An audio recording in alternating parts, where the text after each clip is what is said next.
Done. So next topic is bills of exchange. Next topic is bills of exchange. మా bills of exchange topic అనేది మనకి section below ఉంది, accounting for special transaction, bill of exchange, consignment and joint venture. So for next 1.5 అవర్లో bill of exchange topic complete అవుతుంది. ఓకేనా? So ఈ bill of exchange scope దేనివల్ల create అవుతుందంటే credit transaction వల్ల. దేనివల్ల? Credit transaction. Let's say example, Ram sold goods to Shyam rupees 10,000. ఇప్పుడు రామ్ బుక్స్లో ఎంట్రీ ఏమొస్తుంది చెప్పండి? Goods sold to the Shyam అంటే credit sales. So Shyam account debit. ఎందుకు? Shyam is a debtor, asset increase debit. So Shyam account debit to sales account rupees 10,000. అంతేనా? Now same transaction from the point of view of Shyam చెప్పండి. Goods purchased from Ram కదా. Purchased from Ram అంటే purchase is expense, expense increase debit. So purchase account debit to Ram account rupees 10,000. Purchase account debit to Ram account rupees 10,000. Clear? ఓకేనా? ఇప్పుడు ఇది ఎవరి బుక్స్లో అమ్మ? Ram books. And this is Shyam books. Now from the point of view of Ram, Shyam is considered as a debtor, right to receive kada. And in the books of Shyam, Ram is considered as a creditor, obligation to pay. Ipudu Ram ane person em chestadante, he will draw some bill. A bill. So let's say example, I'll pay rupees 10,000 on so and so date. ఇది draw చేసింది ఎవరమ్మా? Ram draw చేశాడు. But Ram pay చేస్తాడు? Ram pay చేయడు. Ram just prepare చేస్తాడు. ఈ prepare చేసిన బిల్ని శ్యామ్ దగ్గరికి ఇస్తాడు. దెన్ శ్యామ్ ఏం చేస్తాడంటే he will accept it. So Shyam తన సిగ్నేచర్ చేసి యాక్సెప్ట్ చేస్తాడు. అంటే ఏమవుతుంది? I will pay rupees 10,000 and so and so date and signature చేసింది ఎవరమ్మా? శ్యామ్. అంటే ఇది శ్యామ్ అగ్రి అయినట్టు. అగ్రి అయిన తర్వాత ఆ బిల్ మళ్ళీ రామ్ దగ్గరకు వస్తుంది. ఎప్పుడైతే బిల్ డ్రా చేసి సిగ్నేచర్ చేసిన తర్వాత మళ్ళీ రిసీవ్ చేసుకున్నామో దాన్ని bills receivable drawn and acceptance received అంటాం. యాక్సెప్టెన్స్ అంటే సిగ్నేచర్ చేయడం. ఇప్పుడు చెప్పండి, బిల్ డ్రా చేసింది ఎవరమ్మా? రామ్ కదా. So Ram is called as drawer of the bill. ఆ బిల్ సిగ్నేచర్ చేసింది ఎవరమ్మా? శ్యామ్ కదా. So Shyam is called drawee of the bill. Shyam is called as drawee of the bill. Now మనం బిల్ డ్రా చేసినప్పుడు దానికి వాల్యూ ఉండదు. బట్ డ్రా చేసిన బిల్ని ఎప్పుడైతే సిగ్నేచర్ చేస్తాడో then there will be value to the bill. So ఎప్పుడైతే signature చేసి అప్పుడు వాల్యూ క్రియేట్ అవుద్ది. సో ఎప్పుడైతే బిల్కి వాల్యూ క్రియేట్ అవుద్దో then there is a requirement of recording a journal entry in both the books. Ram బుక్స్లో ఎంట్రీ పాస్ చేయాలి, శ్యామ్ బుక్స్లో కూడా ఎంట్రీ పాస్ చేయాలి. ఇప్పుడు రామ్ బుక్స్లో ఎంట్రీ ఏమొస్తుంది సార్ అంటే bills receivable account debit to Shyam account. So why bills receivable debit sir అంటే ఎప్పుడైతే సిగ్నేచర్ చేస్తాడో ఇంకా మన బుక్స్ ఆఫ్ అకౌంట్స్లో రైట్ టు రిసీవ్ అనేది బిల్స్ రూపంలో ఉంది. రైట్ టు రిసీవ్ అనేది బిల్స్ రిసీవబుల్ పాయింట్ ఆఫ్ వ్యూలో ఉంది. సో బిల్స్ రిసీవబుల్ అనే అసెట్ని ఇంక్రీజ్ చేసుకోవాలి. కానీ ఆల్రెడీ ఇంతకుముందు మనం శ్యామ్ అనే అకౌంట్ అసెట్ ఇంక్రీజ్ డెబిట్ అని చెప్పాం కదా. ఇప్పుడు ఆ అసెట్ని క్యాన్సిల్ చేయాలి. సో శ్యామ్ క్యాన్సిల్ చేయాలంటే credit and new bill receivable asset create చేస్తాం. ఒక అసెట్ ఇంక్రీజ్ అవుతుంది, ఇంకో అసెట్ డిక్రీజ్ అవుతుంది. సేమ్ ఇదే పాయింట్ ఆఫ్ వ్యూలో ఎవరైతే యాక్సెప్ట్ చేశారో తనకేంటది? బిల్స్ పేయబుల్ కదా. సో బిల్స్ పేయబుల్ అకౌంట్ లయబిలిటీని క్రియేట్ చేయాలి. అయితే ఆల్రెడీ బుక్స్లో రామ్ అనే లయబిలిటీ ఉంది కదా. సో రామ్ అనే లయబిలిటీని క్యాన్సిల్ చేసి బిల్స్ పేయబుల్ అనే లయబిలిటీని క్రియేట్ చేయాలి. సో జర్నల్ ఎంట్రీ ఏమొస్తుంది చెప్పండి? Ram account debit to bills payable account rupees 10,000. అంతేనా? Ram account debit to bills payable rupees 10,000. ఇప్పుడు ఇక్కడ చూడండి, నేమ్ ఆఫ్ ద డ్రావర్ ఏంటమ్మా? Ram. and name of the drawee is Shyam. For drawee, bill is a bills payable. For drawer, it is a bills receivable. Same bill. And that bill signifies one person has obligation to pay, other person has having right to receive. మరి ఇక్కడ రామ్ అనే person ఈ బిల్ని ఎలాగైనా utilise చేయొచ్చు. ఈ can use in any manner. ఓకేనా, అది next మనం క్లాస్లో డిస్కస్ చేస్తాం ఇప్పుడు విత్ ఇన్ 2 minutes. సో నా the bill is with, first చూడండి, బిల్ ఎవరు డ్రా చేస్తారు? రామ్. బిల్ ఎవరు యాక్సెప్ట్ చేశారు? యాక్సెప్ట్ అంటే తీసుకోవడం కాదు, సిగ్నేచర్ చేయడం. బిల్ ఎవరు యాక్సెప్ట్ చేశారు? శ్యామ్. ఎవరైతే యాక్సెప్ట్ చేశారో వాళ్ళని ఏమనాలి? డ్రాయీ అనాలి. And for drawee that bill acts like a bills payable or receivable? Payable, obligation to pay. And ఎవరైతే బిల్ డ్రా చేశారో వాళ్ళకి అదేముందామా? Right to receive. Right to receive అంటే బిల్స్ రిసీవబుల్. నెక్స్ట్, ఇప్పుడు ఆ బిల్ని రామ్ అనే పర్సన్ ఎలాగైనా యూస్ చేసుకోవచ్చు. ఇక్కడ మెయిన్ ఇంపార్టెంట్ జర్నల్ ఎంట్రీస్ మేజర్గా డిఫరెన్స్ వచ్చేది ఎక్కడ అంటే డ్రావర్ బుక్స్లో, because he can use that bill in different ways. So మరి ఆ వేస్ ఏంటి సార్ అంటే చూడండి, first one, hold till maturity. Hold till maturity అంటే ఇప్పుడు బిల్ వచ్చినప్పుడు ఆ బిల్కి ఒక స్పెసిఫిక్ టైం పీరియడ్ ఉంటుంది. ఆ టైం పీరియడ్ కంప్లీట్ అయిన వరకు బిల్ రామ్ దగ్గర ఉందనుకోండి, then it is consider as a hold till maturity. లేదు, బిల్ డిస్కౌంటింగ్ చేసాం అంటే ఏమవుద్దంటే, example term of the bill ఉంటుంది. ఎగ్జాంపుల్ 3 months ఉంది అంటే ఆ బిల్ మీద ఒక 3 months తర్వాత అమౌంట్ పే చేస్తామని చెప్పారు. బట్ ఇప్పుడు రామ్ అనే పర్సన్కి అర్జెంట్గా అమౌంట్ అవసరం ఉంది. దెన్ ఏం చేయొచ్చు అంటే, రామ్ అనే పర్సన్ నెగోషియబుల్ ఇన్స్ట్రుమెంట్ కదా ఇది బిల్ ఆఫ్ ఎక్స్చేంజ్ అనేది. సో ఈ బిల్ని బ్యాంక్లో ఇచ్చి he can take amount from the bank. అదేంటి సార్ 3 months అవుతాయి కదా అంటే, negotiable instrument bill of exchange నుంచి మనకి బెనిఫిట్ ఉంటుంది. నువ్వు బ్యాంక్లో బిల్ డిస్కౌంటింగ్ చేయడం అంటే బ్యాంక్ వాళ్ళకి బిల్ ఇచ్చి ఇప్పుడే అమౌంట్ తీసుకోవడం. 3 months తర్వాత ఎవరైతే పే చేయాలో ఆ పర్టికులర్ పర్సన్ బ్యాంకుకి పే చేస్తాడు. ఓకేనా, అయితే ఈ ప్రాసెస్ ఏమవుతుందంటే మనకు 3 months ముందే వస్తుంది కదా amount. Bank some charges deduct చేసుకొని రిమైనింగ్ అమౌంట్ పే చేస్తారు. ఎగ్జాంపుల్ బిల్ వాల్యూ 10,000 అనుకున్నాం. సో ఒక 100 rupees 200 rupees డిడక్ట్ చేసుకొని 9,800 మనకి ఇస్తుంది. ఎందుకు? యాక్చువల్గా అయితే 3 months అవుతా రావాలి మనకి, కానీ బ్యాంక్ మనకి ఏం చేస్తున్నామో ఇప్పుడే ఇస్తున్నారు కదా. So that way certain amount deduct చేసి రిమైనింగ్ అమౌంట్ మనకి ఇస్తారు. అదొక process, hold till maturity and bill discounted with bank. And third one ఏంటంటే endorsement of a bill to the creditor. Endorsement అంటే ట్రాన్స్ఫర్ చేయడం. అంటే ఇప్పుడు ఎగ్జాంపుల్ రామ్ అనే పర్సన్ చెప్పాం కదా ఇందాక, రామ్.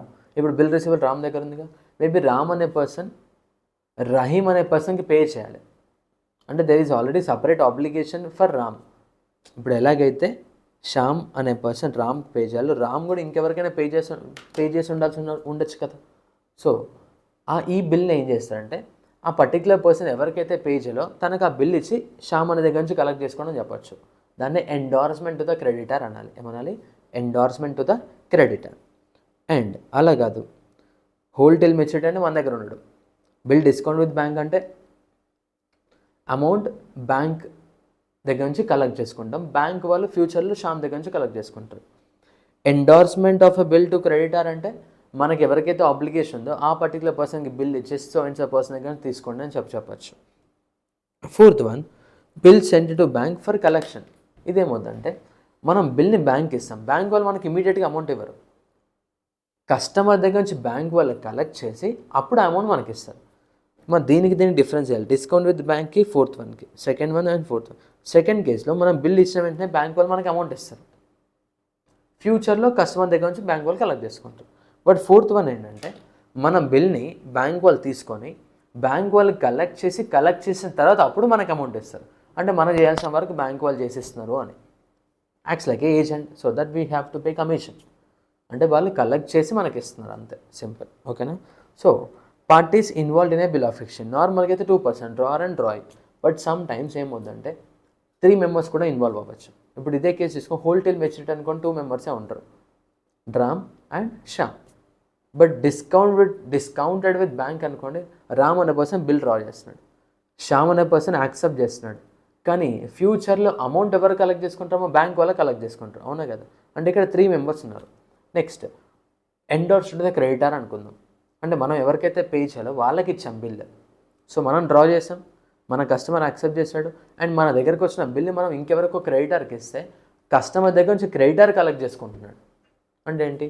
ప్రిపేర్ చేసేది ఒకళ్ళు ఉన్నారు, సిగ్నేచర్ చేసేది ఒకళ్ళు ఉన్నారు, అమౌంట్ కలెక్ట్ చేసుకునేది ఒకళ్ళు ఉన్నారు.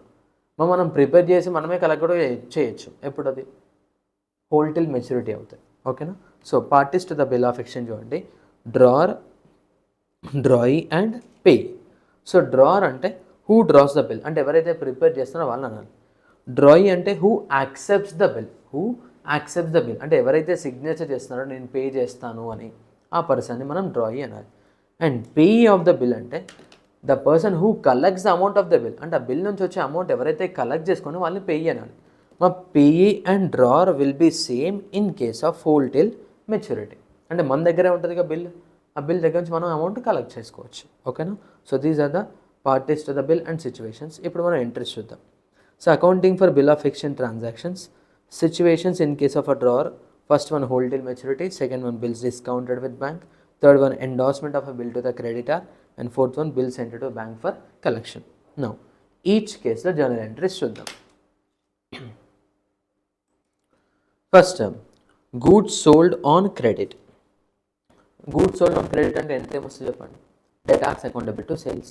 ఎందుకంటే మనం సేల్ చేస్తున్నాం, income increase credit, but amount ఇమీడియట్గా కలెక్ట్ అవ్వలే కదా, రైట్ టు రిసీవ్ ఉంది. So that's why debtor asset increase debit. బేసిక్స్లో ఆల్రెడీ కవర్ అయి ఉంటుంది ఇది, debtors accountable to sales. And ఎప్పుడైతే మనం బిల్స్ రిసీవబుల్ డ్రా చేసి యాక్సెప్టెన్స్ తీసుకుంటామో దెన్ ఇప్పుడు మనము books of accounts already debtor అనే అసెట్ ఉంది కదా, now we need to cancel this debtor asset. Cancel చేయాలంటే స్ట్రైక్ ఆఫ్ చేద్దామా? నో, డెటార్ అనే అసెట్ని క్యాన్సిల్ చేయాలంటే అది క్రెడిట్ చేయాలి. So that's why debtor credited. మరి మనకి అమౌంట్ వచ్చిందా? నో, మనం బిల్ తీసుకున్నాం. ఈ బిల్ మనకి అమౌంట్లానే యాక్ట్ చేస్తుంది, అంటే we can use for discounting in the bank, for endorsement of the creditor, అవునా కదా, అంటే క్యాష్లానే యూజ్ చేయొచ్చు. So that's why you need to create an asset, that asset name is bills receivable. అంతే కదా, మనకి డెటర్ అమౌంట్ ఇవ్వాలి, సో మనం ఒక బిల్ డ్రా చేసి ఆ బిల్ తనకి ఇస్తే దాన్ని సిగ్నేచర్ చేస్తాడు. ఎప్పుడైతే సిగ్నేచర్ చేస్తాడో then we can say this bill is having a value, and అది మనకి రిసీవబుల్ అని రిప్రజెంట్ చేస్తుంది. So that's why bills receivable asset increase debit, debtor asset decrease credit. ఓకేనా. ఇవి కామన్, అది ఏ సినారియో సిచ్యువేషన్ 1 అయినా 2 అయినా 3 అయినా బిల్ మన దగ్గరకు వచ్చేంత వరకు కామన్గా ఈ 2 ఎంట్రీస్ ఉంటాయి.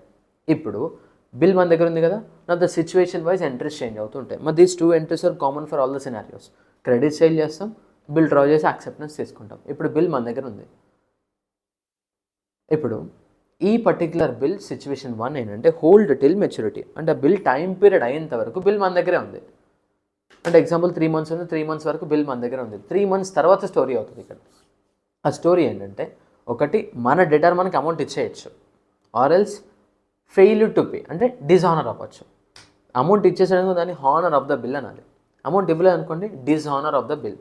ఒకటి మాత్రం గుర్తుపెట్టుకోండి, బిల్కి ఒక టైం ఉంటుంది కదా, ఆ టైం అయిపోయిందంటే బిల్ రిసీవబుల్ అసెట్ వాల్యూ 0 అయిపోతుంది. అమౌంట్ పే చేస్తే మనకి అమౌంట్ వస్తుంది, క్యాష్ వస్తుంది. ఒకవేళ అమౌంట్ పే చేయలేదు అనుకోండి మళ్ళీ మనకి right to receive from the debtor create అవుతుంది. అమౌంట్ రాలేదు కదా మరి, బట్ టర్మ్ అయిపోయిందంటే బిల్ వాల్యూ అయిపోయినట్టే. సో ఇప్పుడు hold till maturity first case, on due date bill honoured. Bill honour అంటే మీనింగ్ అంటే అమౌంట్ వచ్చేసిందని. సో cash or bank asset increases debit. మన బుక్స్ ఆఫ్ అకౌంట్స్లో ఉన్న అసెట్ ఏంటి, బిల్స్ రిసీవబుల్ కదా. ఇప్పుడు ఆ బిల్స్ రిసీవబుల్ అసెట్ వాల్యూ 0 అయిపోతుంది, బికాస్ మన క్యాష్ ఆర్ బ్యాంక్ బ్యాలెన్స్ వచ్చేసింది కదా. So bills receivable asset decrease credit, cash or bank asset increase debit. Next let's say on the due date the bill dishonoured. మన bill డిస్హానర్డ్ అయింది అంటే మనకు amount రాలేదు అని.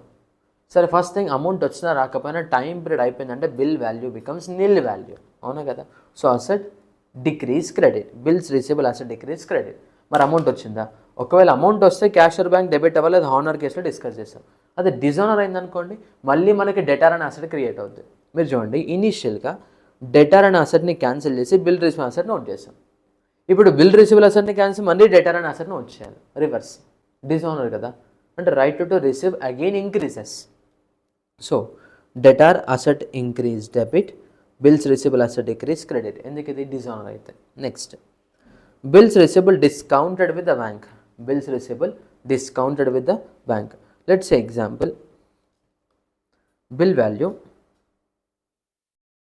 10,000, బిల్ వాల్యూ 10,000. ఇప్పుడు ఈ బిల్ని మనం ఏం చేస్తామంటే బ్యాంక్ వాళ్ళకి ఇస్తాం.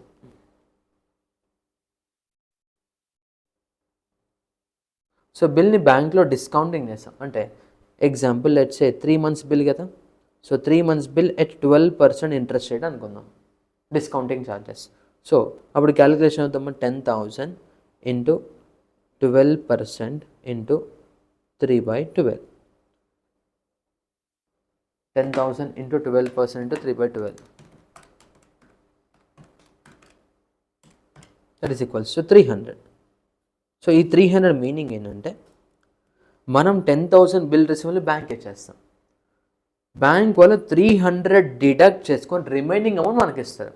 అంటే మనకి ఎంత అమౌంట్ ఇస్తారు చెప్పండి, 10,000 minus 300 that is equals to 9,700. ఇప్పుడు మన బుక్స్లో ఎంట్రీ ఏంటంటే ఫస్ట్ థింగ్ మనకి బ్యాంక్ వాళ్ళు అమౌంట్ ఇస్తారు కదా, క్యాష్ ఇస్తారు అంటే నో, బ్యాంక్ బ్యాలెన్స్ ఇంక్రీజ్ చేస్తారు. So bank account debit, bank account debit ఎంత అంటే 9,700.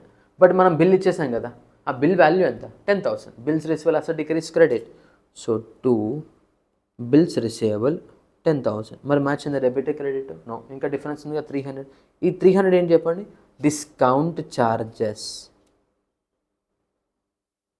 డిస్కౌంట్ ఛార్జెస్ అంటే మనం ఇచ్చిన బిల్ వాల్యూ ఏమో 10,000, బట్ బ్యాంక్ వాళ్ళు మనకి ఇచ్చినేమో 300 డిడక్ట్ చేసుకొని ఇచ్చారు. ఈ 300 మళ్ళీ మనకి రికవర్ అవ్వదు, బికాస్ 3 months ముందే ఇవ్వడానికి వాళ్ళు డిడక్ట్ చేసే ఛార్జెస్ అవి.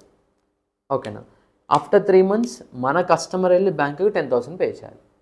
ఓకేనా, no listen, journal entry, bill discounted with bank. Entry ఏమొస్తుంది చూడమ్మా, bank account debit, bank account debit, discounting charges account debit to bills receivable, bank asset increase debit, discount charges expense increase debit, to bills receivable asset decrease credit. Clear? Now ఇప్పుడు bill ఎవరి దగ్గర ఉంది, bank దగ్గర ఉంది. Due date అంటే bill time period అయిపోయిన తర్వాత maturity date రోజు 2 stories అగైన్, పే చేయొచ్చు పే చేయకపోవచ్చు. ఒకవేళ పే చేసాడు అనుకోండి, మన కస్టమర్ వెళ్ళి బ్యాంక్కి పే, మనకు సంబంధం లేదు, ఇంకా అయిపోయింది. బికాస్ నువ్వు బిల్ ఇచ్చావు, ఇనిషియల్గా అమౌంట్ తీసుకున్నావు, ఫ్యూచర్లో మన కస్టమర్ బ్యాంక్కి పే చేసాడు అనుకోండి, కస్టమర్కి ఆబ్లిగేషన్ లైక్ క్యాన్సిల్ అయిపోద్ది, పే చేస్తే ఆబ్లిగేషన్ సెటిల్ అయిపోద్ది, బ్యాంక్ వాళ్ళు కలెక్ట్ చేసుకున్నారు, ఇంకా మన ఇన్వాల్వ్మెంట్ ఏముండదు ఇక్కడ. So that's why no entry in the books of drawer, అంటే మన బుక్స్లో ఎంట్రీ ఏముండదు. బట్ ఇన్ కేస్ డిస్హానర్ అయితే కస్టమర్ బ్యాంకుకి 10,000 పే చేయాలి కదా, ఒకవేళ కస్టమర్ పే చేయలేదనుకోండి, కస్టమర్ ఫెయిల్యూర్ టు పే, అప్పుడు బ్యాంక్ ఏం చేస్తామా, రిక్వెస్ట్ చేస్తుందా, మన దగ్గర నుంచి పే చేయదు, మన దగ్గర నుంచి కలెక్ట్ చేసుకుంటారు. అంటే మనకు ఆబ్లిగేషన్ క్రియేట్ అవుతుంది, దట్ ఈస్ టు బ్యాంక్.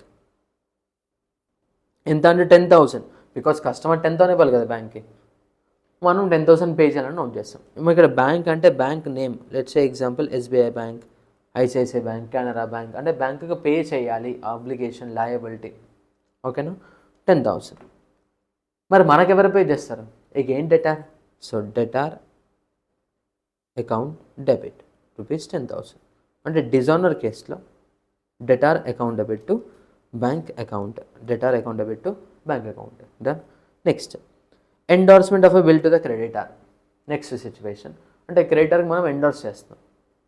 ఎప్పుడైతే నువ్వు క్రెడిటర్కి ట్రాన్స్ఫర్ చేస్తున్నావో, బిల్స్ రిసీవబుల్ అసెట్ ఎప్పటివరకు నీ దగ్గర ఉంది, క్రెడిటర్ అంటే నీకు liability, you are cancelling that creditor liability with the transfer of bill receivable asset. అంటే క్యాష్ అనే అసెట్ ఇవ్వకుండా బిల్ అనే అసెట్ ఇస్తున్నాం. So for endorsement, bill receivable endorsed to the creditor, creditor liability decrease debit and asset decrease credit to bills receivable. ఇప్పుడు bill ఎవరి దగ్గర ఉంది, మన దగ్గరనా క్రెడిటర్ దగ్గరనా, క్రెడిటర్.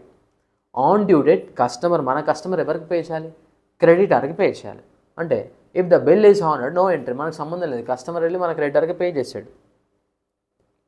ఒకవేళ అదే డిజానర్ ఏందనుకోండి, క్రెడిటర్కి మనం పే చేయాలి, సో లయబిలిటీ ఇంక్రీజ్ క్రెడిట్, మళ్ళీ మనకి ఎవరు పే చేస్తారో డెటార్ పే చేస్తారు. So that's why debtor increase debit. ఇక్కడ చూడండి, ఎప్పుడైతే డిజానర్ అవుద్దో there is a inclusion of noting charges. అంటే డిజానర్ అయింది, బిల్ అమౌంట్ రాలేదు అని చెప్పి లీగల్గా ప్రూఫ్ అనమాట. సో నోటరీ పబ్లిక్ దగ్గరికి వెళ్ళి స్టాంప్ వేసుకొని reason for dishonour, in case details ఏమంటే నోట్ చేస్తాం, అంటే లీగల్గా ప్రొసీడ్ అవ్వచ్చు. ఓకేనా. సో నోటింగ్ ఛార్జెస్ అనేది legal charges paid by the holder of the bill. Bill ఎవరి దగ్గర అయితే ఉందో ఆ particular person noting charges pay చేస్తాడు, బట్ తనకి ఎక్స్పెన్స్ కాదు. ఎవరికి ఎక్స్పెన్స్ అంటే రీజన్ ఫర్ డిజానర్ ఎవరమ్మా, మన కస్టమర్ కదా, అంటే డెటార్ కదా. సో డెటార్ దగ్గర నుంచి అల్టిమేట్గా కలెక్ట్ చేసుకుంటాం మనం. Okay, noting charges are actually paid by the holder of the bill. Bill ఎవరి దగ్గర అయితే ఉందో వాళ్ళు పే చేయాలి. ఓకే, అండ్ ఆ నోటింగ్ ఛార్జెస్ ఎక్స్పెన్స్ ఎవరికి అంటే డ్రాయీ ఆఫ్ ద బిల్. ఎవరైతే యాక్సెప్ట్ చేస్తారో వాళ్ళకి ఎక్స్పెన్స్, బికాస్ వాళ్ళే కదా డిసోనర్ అవ్వడానికి రీజన్, పే చేయలేదు కదా. Next journal entries in the books of drawing. మరి ఇక్కడ చూడండి, bill sent to bank for collection ఇది ఉంది కదా, అది డిస్కస్ చేయలేదు, మళ్ళీ లాస్ట్లో డిస్కస్ చేద్దాం అది. So in the books of drawing అంటే యాక్సెప్ట్ చేస్తున్నాడు కదా, ఫస్ట్ గూడ్స్ పర్చేస్ చేస్తున్నాడు, so purchase account debit to creditor, and bill accept చేస్తున్నాడు, so creditor and liability decrease అవుతుంది debit, bills payable and liability increase అవుతుంది credit, అంతే కదా. Creditor liability decrease debit, accept చేస్తామంటే సిగ్నేచర్ ఇచ్చాం కదా, పే చేస్తామని, so bills payable liability increase credit. Now on due date honour అవ్వచ్చు, డిసోనర్ అవ్వచ్చు. ఇన్ కేస్ హానర్ అయిందనుకోండి liability cancelled, bills payable account debit to cash or bank, అసలు decrease credit. ఒకవేళ డిజోనర్ అయిందనుకోండి అగైన్ మళ్ళీ క్రెడిటర్, అంటే దీనికి reverse entry, bills payable account debit to creditor. ఇక్కడ చూడండి, బిల్స్ పేబుల్ మనం సిగ్నేచర్ చేసాం, క్రెడిటార్ అనే లయబిలిటీని క్యాన్సిల్ చేసి బిల్స్ పేబుల్ అనే లయబిలిటీని క్రియేట్ చేసాం. ఇప్పుడు మళ్ళీ బిల్స్ పేబుల్ అనే లయబిలిటీని క్యాన్సిల్ చేసి క్రెడిటర్ అనే లయబిలిటీ క్రియేట్ చేస్తాం. So bills payable cancel, liability decrease debit, creditor liability increase credit. ఓకేనా. So these are the journal entries. Situation 4 ఒకటి డిస్కస్ చేయాలి, అది డైరెక్ట్ ప్రాబ్లంలో డిస్కస్ చేద్దాం. ఓకేనా, bill sent to bank for collection. So next ఇప్పుడు మనం ఇలస్ట్రేషన్స్ చూస్తాం. But before illustrations calculation of due date అనేది ఒకటి ఉంటుంది. ఓకేనా, అంటే బిల్ టైం ఉంది కదా, బిల్ టైం పీరియడ్ ఇస్తారు కదా, ఆ టైం పీరియడ్ ఎలా క్యాలిక్యులేట్ చేయాలి అనేది. ఓకేనా, చూడండి ఒకసారి. డన్. సో చూడండి మెటీరియల్ చూడండి. సో మెటీరియల్లో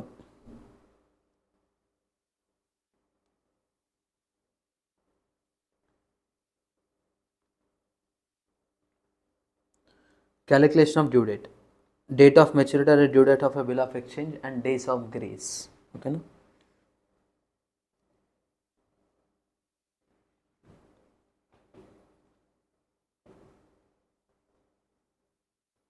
నా బిల్ టైం పీరియడ్ మనకి మంత్స్లో ఇవ్వచ్చు, డేస్లో ఇవ్వచ్చు. So first thing, when the period of the bill is given in months, when the period of the bill is given in months, example 1st January 25 is a date of bill.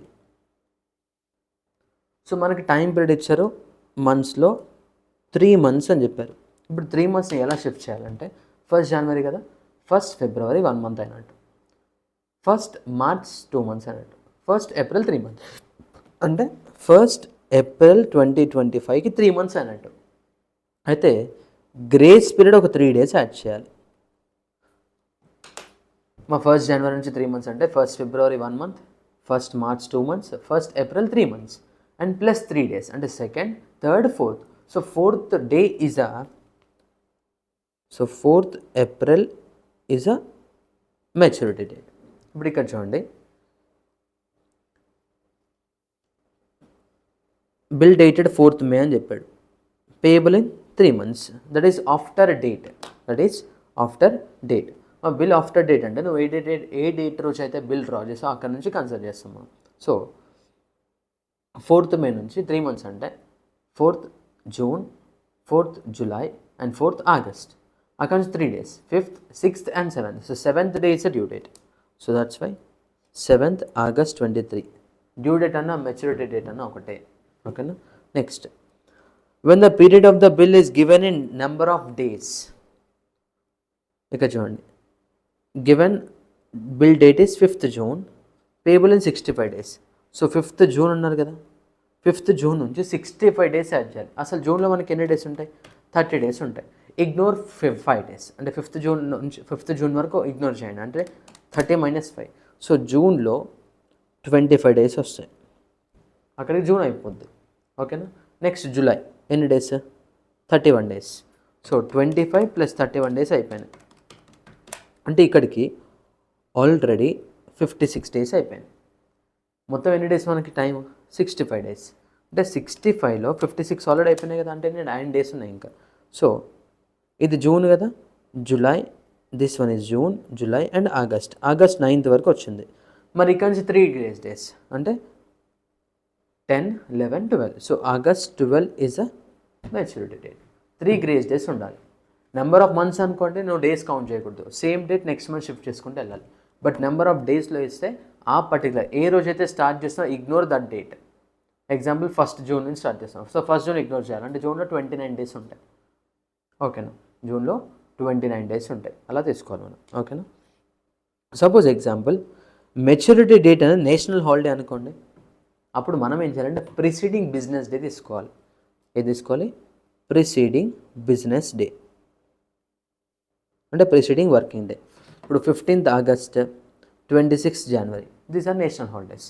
So 15th August ఏంటో independence day, so that's why you have to consider 14th August. ఒకవేళ 14th August Sunday ఉందనుకోండి, don't consider that as. అప్పుడు ఏం చేయాలమ్మా, 13th August తీసుకోవాలి, అంటే preceding business day, preceding working day. Next ఇక 26th January, then you have to consider 25th January. But when the maturity date has been declared as an emergency holiday, so due to some unavoidable circumstance, government announced that particular day as a holiday. In such a case, next business day is called. Example, due date of the bill shall be after 1 day from the date of maturity. The example, మనకి due date 25th July వచ్చింది and it is declared as a emergency holiday. Then అప్పుడు ఏం చేయాలి, next 26th July తీసుకోవాలి. ఏం తీసుకోవాలి? 26th July. Clear? ఇదేంటమ్మా calculation of due date and maturity date. If the maturity date falls on a national holiday, preceding working day, emergency holiday, next working day. ఓకేనా, and number of months ఇచ్చారనుకోండి, same date month shift చేసుకుంటే వెళ్ళండి, plus 3 days. Number of days ఇస్తే ఆ particular మంత్లో ఎన్ని days ఉన్నాయో కొంచెం కేర్ఫుల్గా క్యాలిక్యులేట్ చేసుకుంటూ రావాలి. Then so now let's see the problems.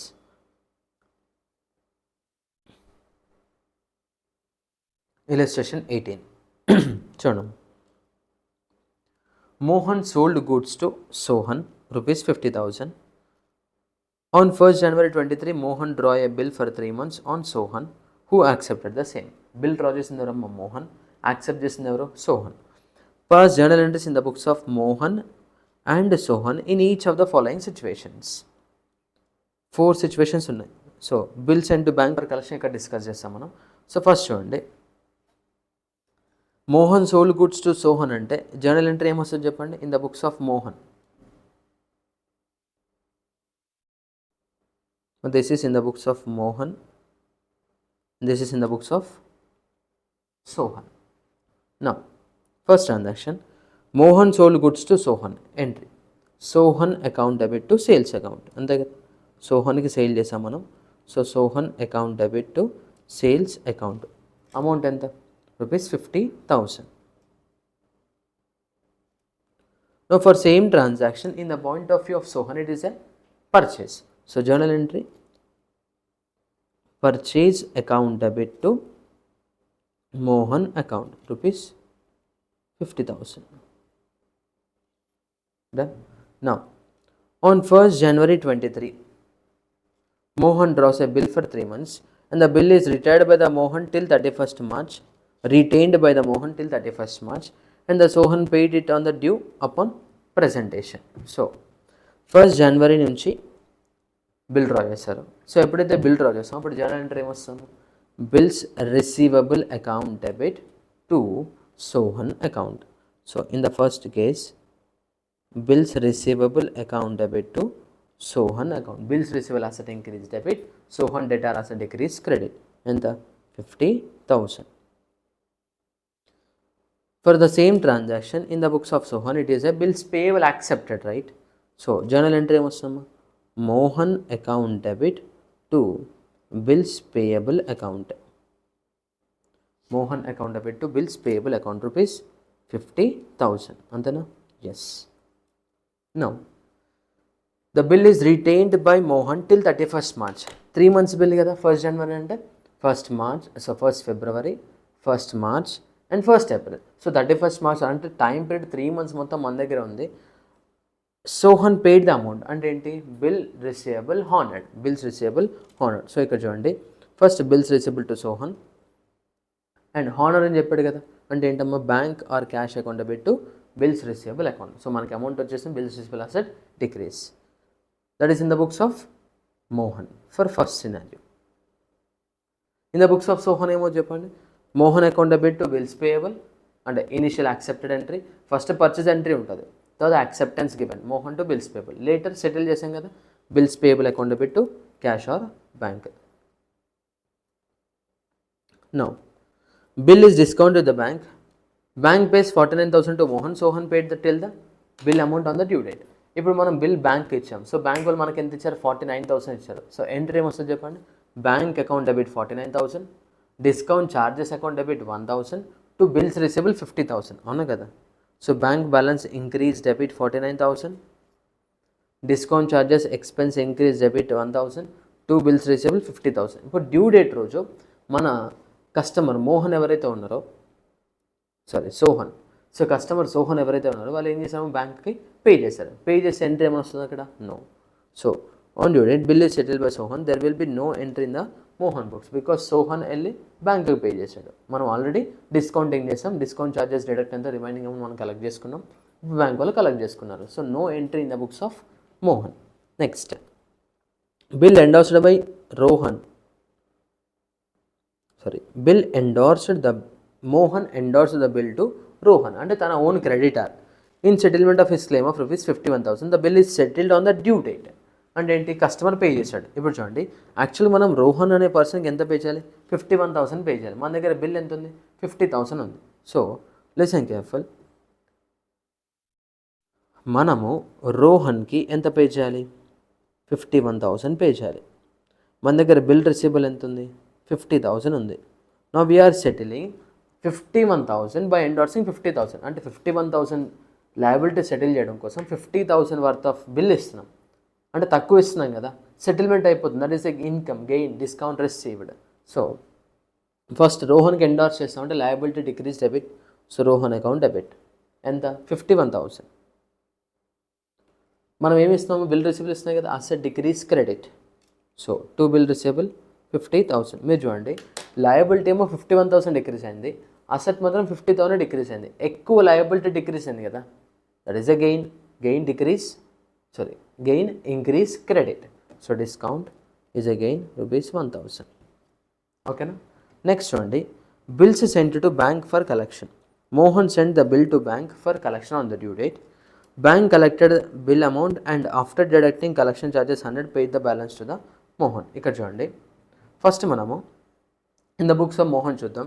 We sold goods on a credit, అంటే ఎంట్రీ ఏంటి, Sohan account debit to sales account, ఎంత అంటే రూపీస్ 50,000. నెక్స్ట్ సోహన్ మీద మనం బిల్ డ్రా చేసాం అండ్ సోహన్ యాక్సెప్టెడ్ ఇట్, అంటే సిగ్నేచర్ చేశాడు అని, అప్పుడు ఎంట్రీ ఏమొస్తాం, bills receivable account debit to Sohan account rupees 50,000. Now third one, listen carefully. We sent these bills to the bank for collection purpose. Discounting చేయట్లేదు, అంటే మనం కలెక్ట్ చేయాల్సింది బ్యాంక్ ఇచ్చి మీరు కలెక్ట్ చేయండి అని చెప్తున్నాం. సో ఎప్పుడైతే నువ్వు బ్యాంకుకి బిల్ రిసీబుల్ ఇచ్చేస్తున్నావో అప్పుడు నీ బుక్స్ ఆఫ్ అకౌంట్స్లో బిల్స్ రిసీబుల్ అనే అసెట్ డిక్రీజ్ అవుతాయి. ఎంత అంటే 50,000. ఇప్పుడు నీకు బ్యాంక్ వాళ్ళు ఏమైనా అమౌంట్ ఇచ్చారా, నో. బ్యాంక్ ఏం చేస్తారంటే ఒక ప్రూఫ్ ఇస్తారనమాట, నీ బిల్ వాళ్ళ దగ్గర ఉన్నాడు ఒక ప్రూఫ్ ఇస్తారు. ఆ ప్రూఫ్ ఏదైతే డాక్యుమెంట్ ఉందో అదే అసెట్ అనుకోవాలి. దాన్ని మనం బిల్స్ ఫర్ కలెక్షన్ అని చేయాలి.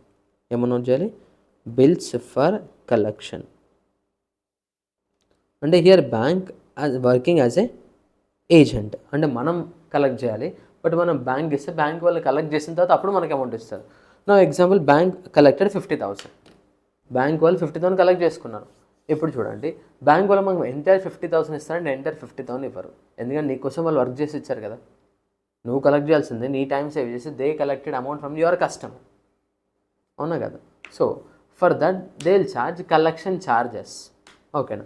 ఇప్పుడు మనకి బిల్స్ ఫర్ కలెక్షన్ అసెట్ ఎంత ఉంది, అక్కడ 50,000 ఉంది కదా, బట్ ఇప్పుడు మనకి 50,000 రిసీవ్ అవ్వదు, లెస్ దెన్ 50,000. ఇక్కడ చూడండి కలెక్షన్ ఎంత అయిందో, 100 rupees paid as a balance to the Mohan. అంటే ఏంటి, ఇక్కడ 100 రూపీస్ డిడక్ట్ చేసి రిమైనింగ్ అమౌంట్ మనకి ఇస్తున్నారు. అంటే బ్యాంక్ మనకు వచ్చే అమౌంట్ ఎంత అంటే 49,900, but 2 bills for collection 50,000. Difference ఏంటమ్మా, ఈ 100 రూపీస్ ఎక్స్పెన్సెస్ అని నోట్ చేయాలి. ఏంటది, ఎక్స్పెన్సెస్. సో ఇక్కడ చూడండి, ఆ ఎక్స్పెన్స్ ఎలా నోట్ చేశారు, కలెక్షన్ ఛార్జెస్ 100.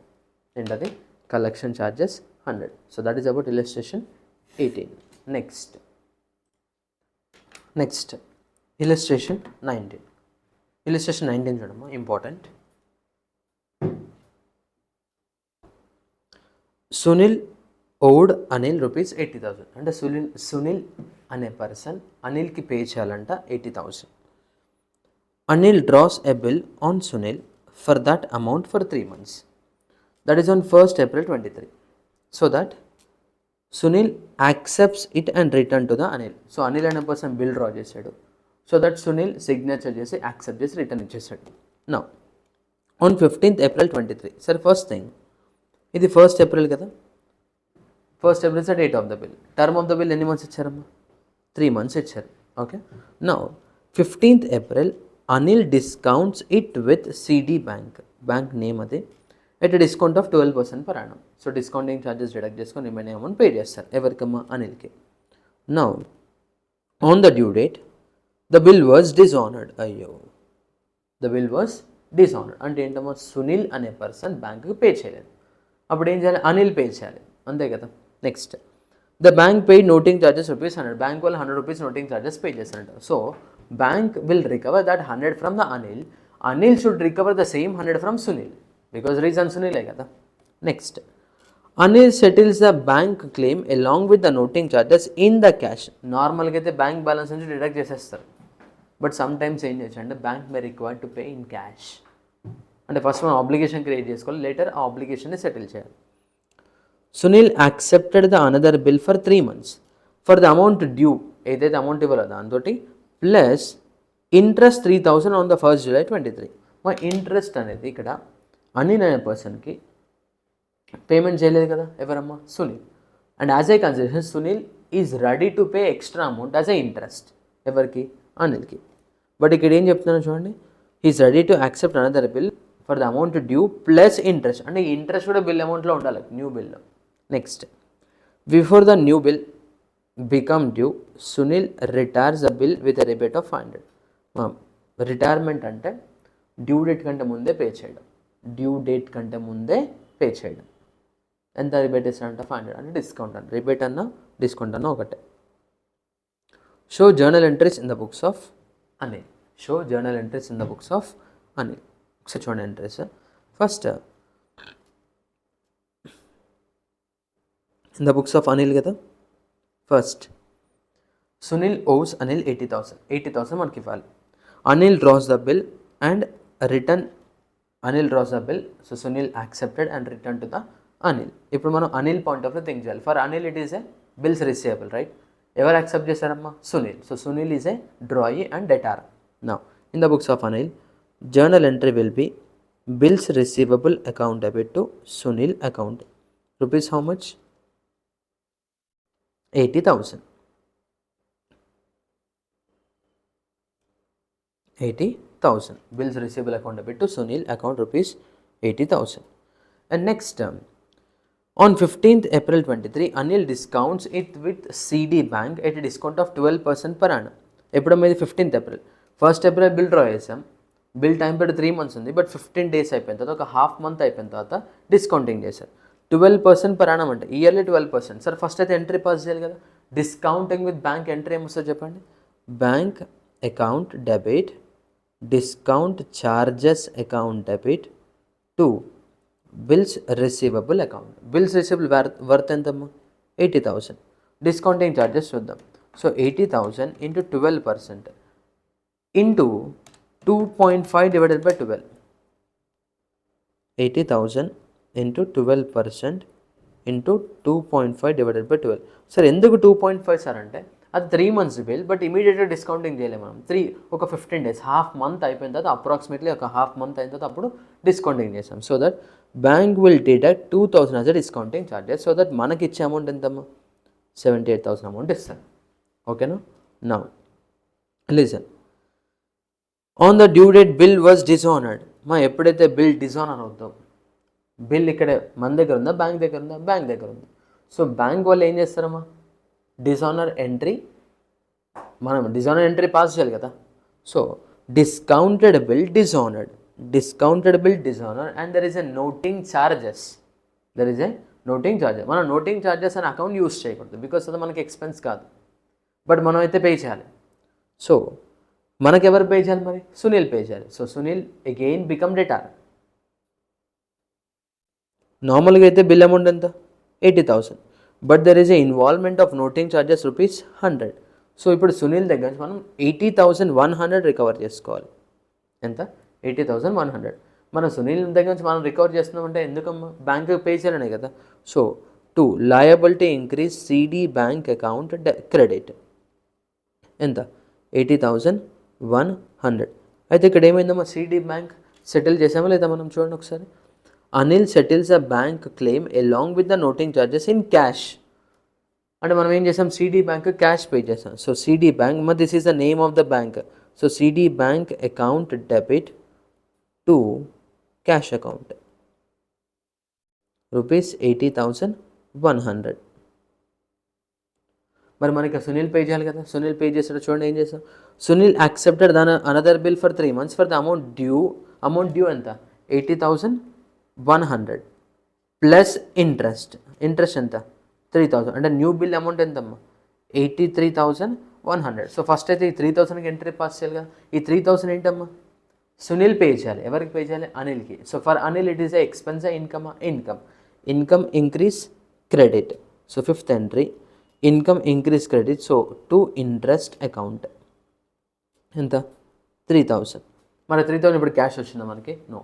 ఎవరి దగ్గర నుంచి కలెక్ట్ చేసుకోవాలి? సునీల్ దగ్గర నుంచి కలెక్ట్ చేసుకోవాలి కదా. So Sunil again asset increase debit. Sunil account debit 3,000.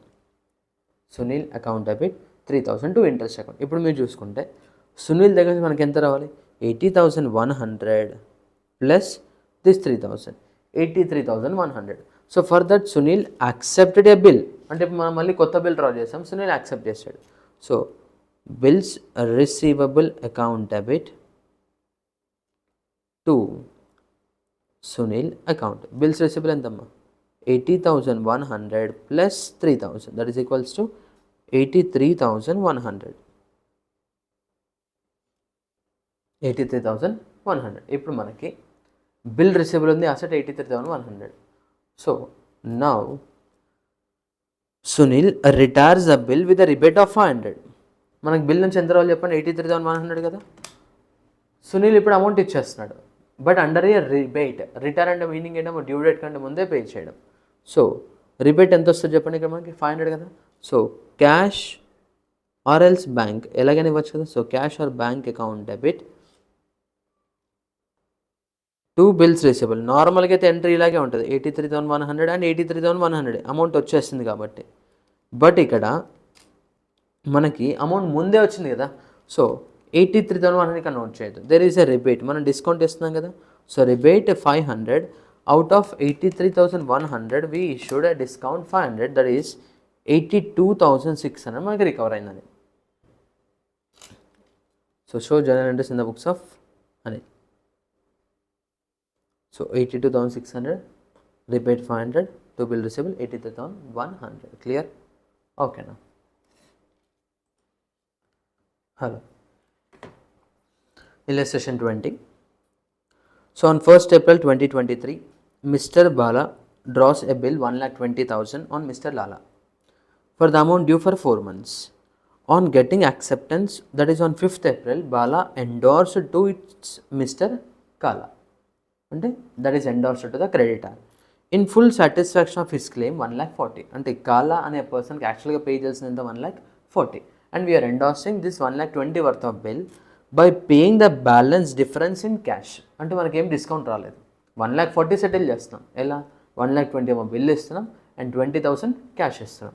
Next, Lala approached Bala on 26th July saying that he needed to renew the bill for the further period of 4 months at an interest rate of 12% per annum, which Bala accepted. అంటే meaning ఏంటి? Bill extra time కావాలి అంటున్నారు. అంటే old bill cancel అవ్వాలి కదా. So old bill dishonour అయింది, new bill draw చేస్తున్నాం. A fresh bill including interest was accepted by Lala on 1st August 23. So Bala settled his liability to Kala by check. మరి ఇప్పుడు endorse చేసిన bill dishonour అయిందంటే మనం కాలా అనే person కూడా పే చేయలేదనే కదా. So now we are settling the Kala with rupees actual amount payable by bank. This was duly settled on the due date. Pass journal entries in the books of Bala and Lala and also show bill receivable account and bills payable account. So bill receivable, bills payable account, ledger posting, regular posting అంతే. Just entries discuss చేద్దాం so that ledger posting మీరు చేయండి. So first in the books of Bala. మనం అడిగింది ఏంటి మా Bala and లాలానే కదా.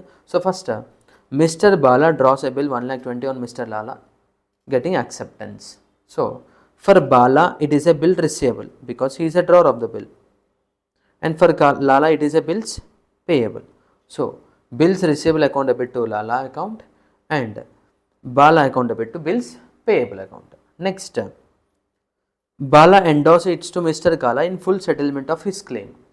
So Bala బుక్స్లో ఎండోర్స్మెంట్ ఎంట్రీ పాస్ చేయాలి. నార్మల్గా ఎండోర్స్మెంట్ అయితే ఏంటమ్మా creditor account debit to bill receivable. ఇక్కడ క్రెడిటార్ ఎవరు? Kala. So Kala account debit to bill receivable ఉండాలి. అయితే ఇక్కడ కాలా అకౌంట్ డెబిట్ ఎంత అంటే 1,40,000 బికాస్ అమౌంట్ పేయబుల్ ఈజ్ 1,40,000 కదా. ఈ 1,40,000ని 20,000 క్యాష్ పే చేస్తాం and for 1,20,000 bill receivable. So journal entry Kala account debit 1,40,000 2 bills receivable 1,20,000 and for balance 2 cash is 20,000. Next, ఈ పర్టికులర్ ట్రాన్సాక్షన్కి లాలా బుక్స్లో ఎంట్రీస్ ఏముంటాయి అంటే ఎంట్రీస్ ఏమో because Lala is a డ్రాయి. Next, Lala approached Bala on 26th July saying that he needed the renewal of a bill for a further period of 4 months at an interest rate of 12% per annum. అంటే ఇక్కడ endorse చేసిన bill డిసోనర్ అంటే కదా.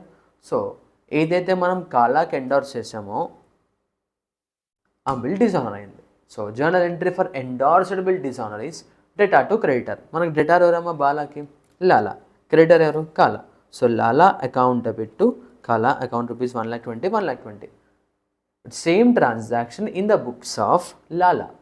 For Lala it is a dishonour of bills payable right. So creditor account ఏదైతే ఉందో అది credit చేయాలి, మళ్ళీ బిల్స్ పేయబుల్ లైక్ ఇనీషియల్ యాక్సెప్టెన్స్కి reverse entry bills payable account debit to Bala account. Now Mai is ready to pay interest at 12% per annum for a further period of 4 months. Bill amount ఎంత 1,20,000 కదా. So 1,20,000 into 12% into 4 divided by 12 that is equals to 4,800. ఇప్పుడు think from the point of view of Bala. So Bala point of వ్యూలో ఈ particular interest collect చేసుకోవాలి. ఎవరి దగ్గర నుంచి?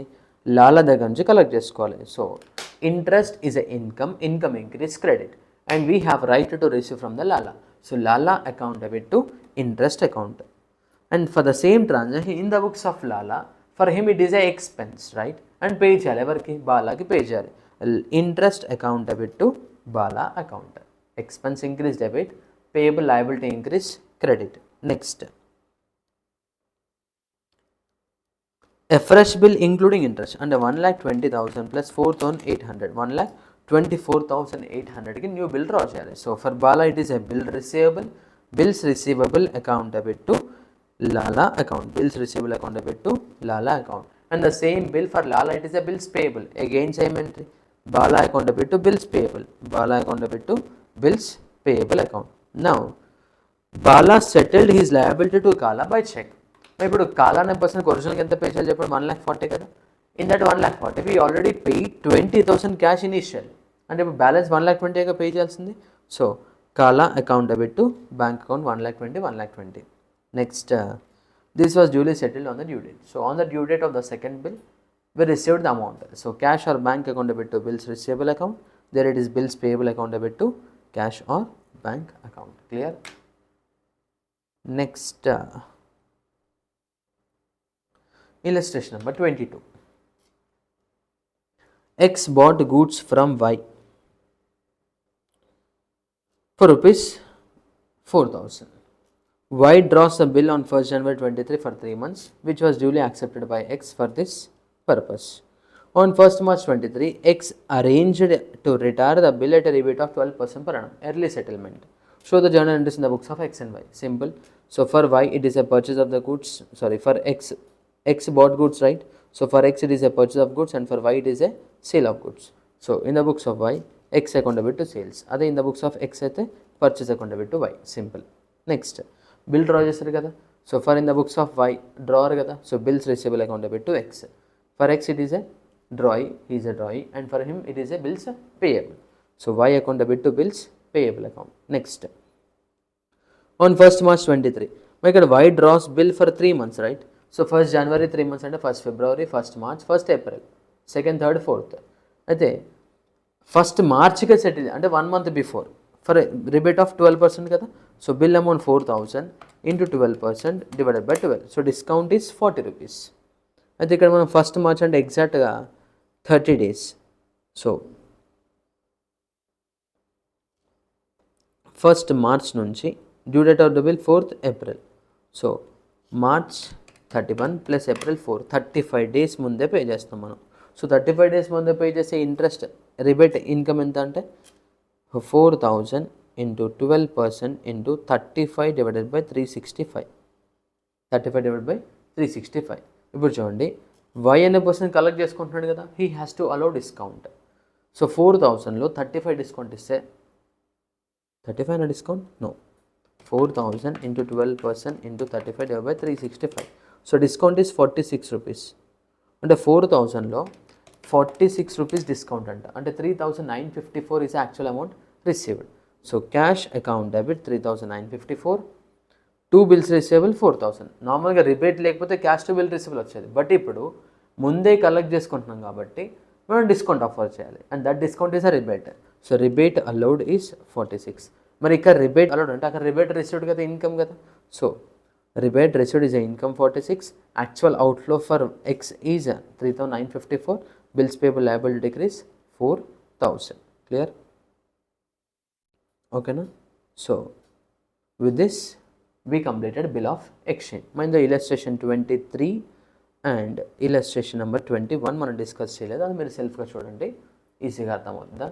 Now the next chapter is consignment. So మనకున్న అకౌంటింగ్ ఫర్ స్పెషల్ ట్రాన్సాక్షన్స్లో bill of exchange already complete అయింది కదా. Now it is consignment. So first thing, consignment nothing but it is a extension of the original business. It is a extension of the original business. Let's a example, Maruti rice Traders. Maruti rice Traders. So currently the business location is in Hyderabad. Currently business location is in Hyderabad, but Maruti Rice Traders wants to do business in other location as well. But ఇంకో లొకేషన్లో కూడా business చేయాలనుకుంటున్నారు. But ఇంకో లొకేషన్లో business చేయాలంటే same ఇదే owner అక్కడ continue అవ్వలేడు కదా. ఇన్ కేస్ హ్యూజ్ ఇన్వెస్ట్మెంట్ ఉంటే వీళ్ళు ఓపెన్ బ్రాంచ్, అవును కదా. బట్ కన్సైన్మెంట్ బిజినెస్ ఏంటంటే మనకి ఇన్వెస్ట్మెంట్ లేకుండా జస్ట్ మన గూడ్స్ని ఇంకొక లొకేషన్లో కూడా సేల్ చేయడం.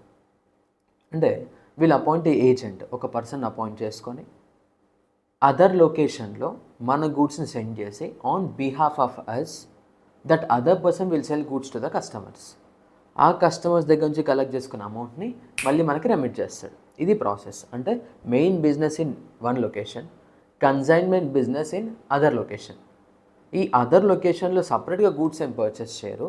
మెయిన్ బిజినెస్ గూడ్స్ నుంచే కన్సైన్మెంట్ బిజినెస్కి గూడ్స్ సెండ్ చేసి అక్కడున్న పర్సన్ కస్టమర్స్కి సేల్ చేస్తారు. కలెక్ట్ చేసుకున్న అమౌంట్ని మళ్ళీ మనకి సెండ్ చేస్తారు. ఇది ప్రాసెస్. అది ఈ ప్రాసెస్లో దట్ కన్సైన్మెంట్ బిజినెస్లో ఎవరైతే వర్క్ చేస్తున్నారో he is working as a agent. మనం principal, he work like a agent and on behalf of us that person will sell goods to the customers. ఓకేనా. సో ఒక సినారీ చూద్దాం. So Maruti rice traders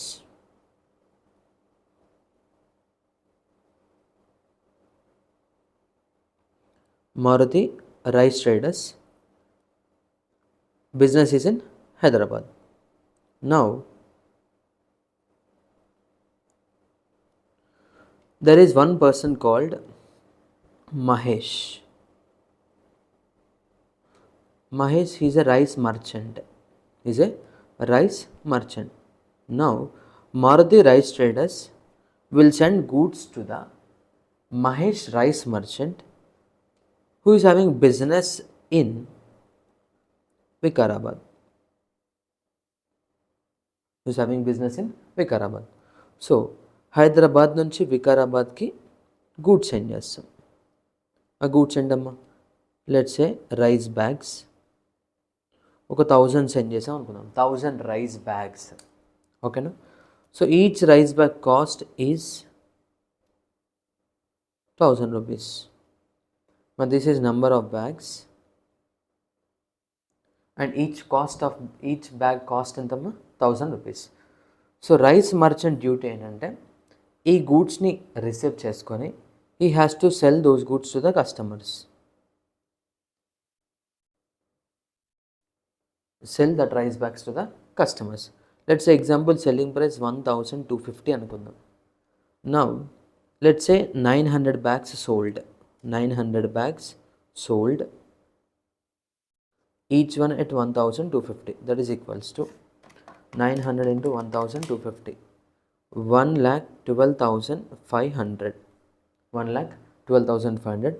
For this 1000 bags the total cost is 1000 into 1000, that is equals to, this is 11,25,000, sorry, 11,25,000.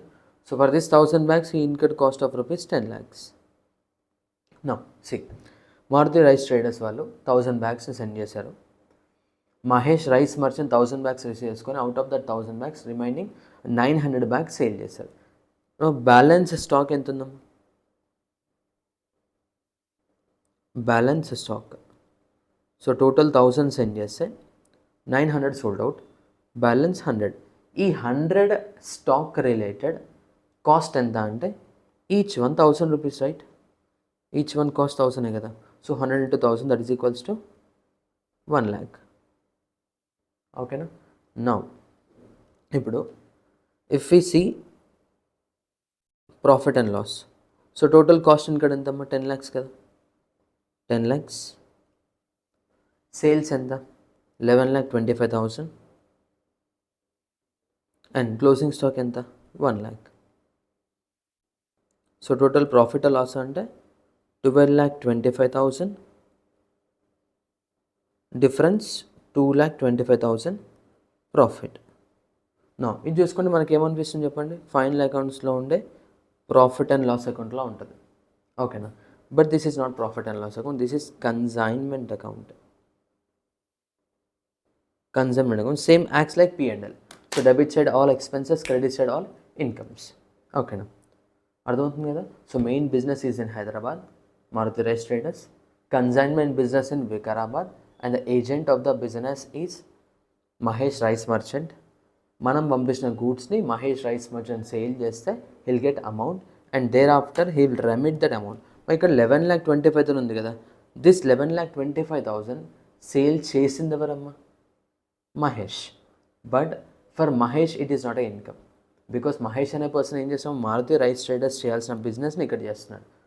అంటే Maruti rice Traders income ఇది, Mahesh sale చేసేస్తున్నాడు. As a consideration Maruti rice Traders has to pay commission.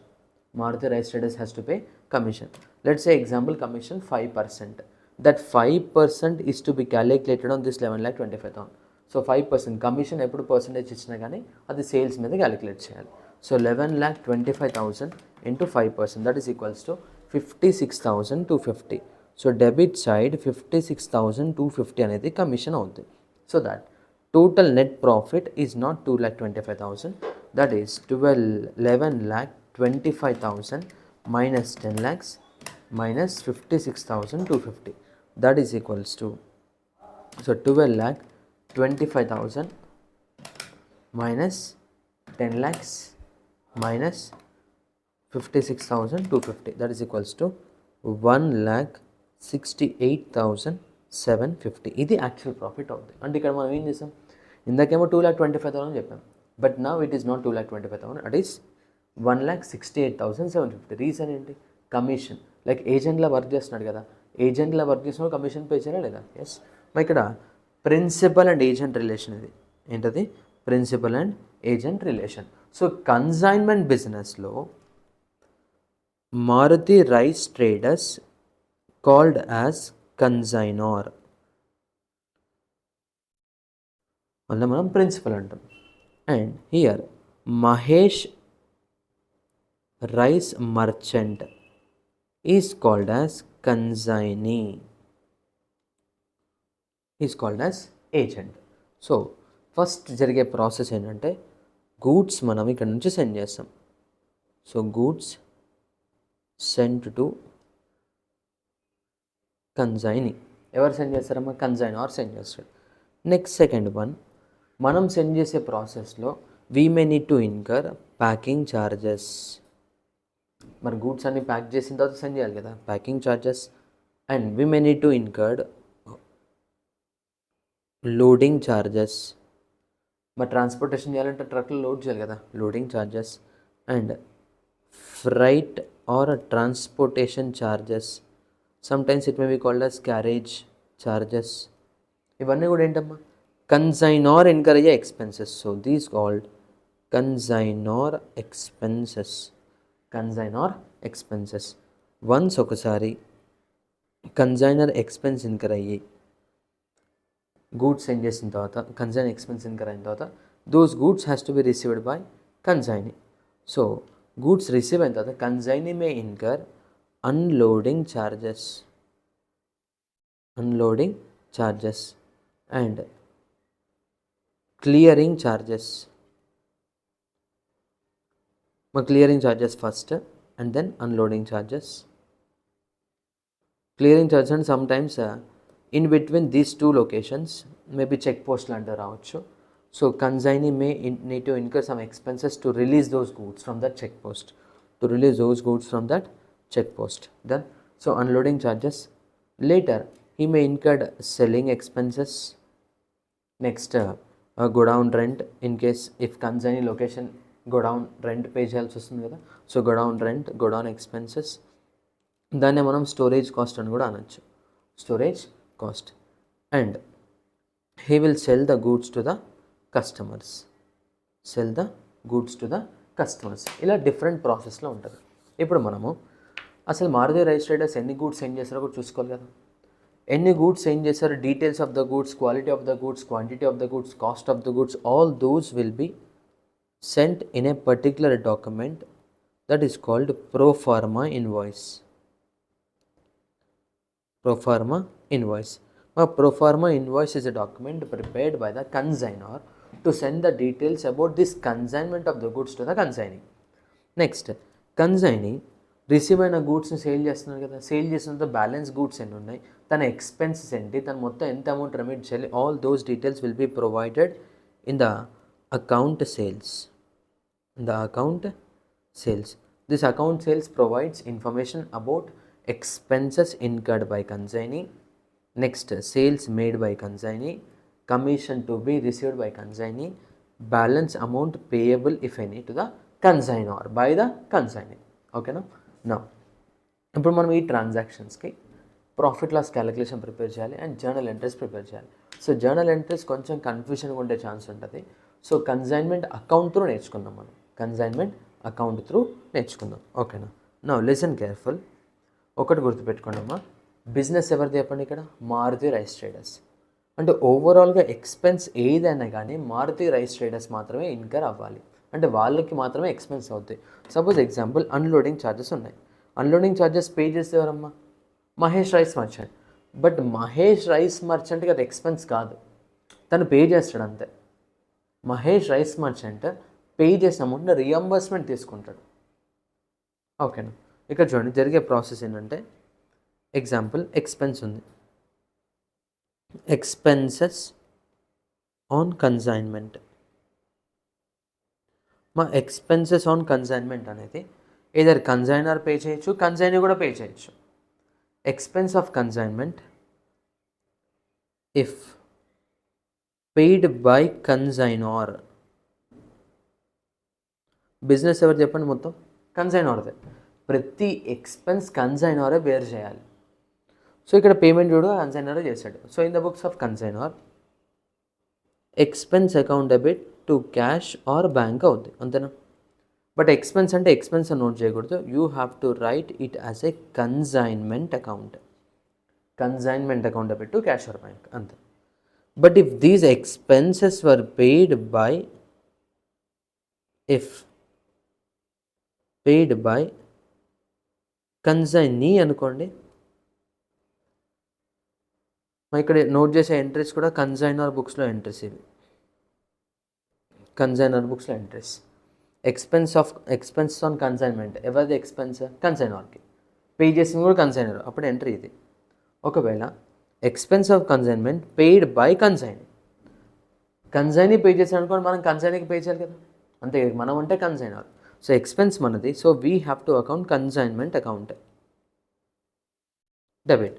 నువ్వు 2 cash అని note చేయకూడదు, because మనం cash pay చేయలేదు. ఎవరు pay చేశారు, కన్సైనీ పే చేశాడు. అంటే నువ్వు కన్సైనీకి పే చేయాలి, రీఎంబర్స్ చేయాలి, అంటే నీకు ఆబ్లిగేషనే కదా అది. So to consignee account, to consignee account, major difference.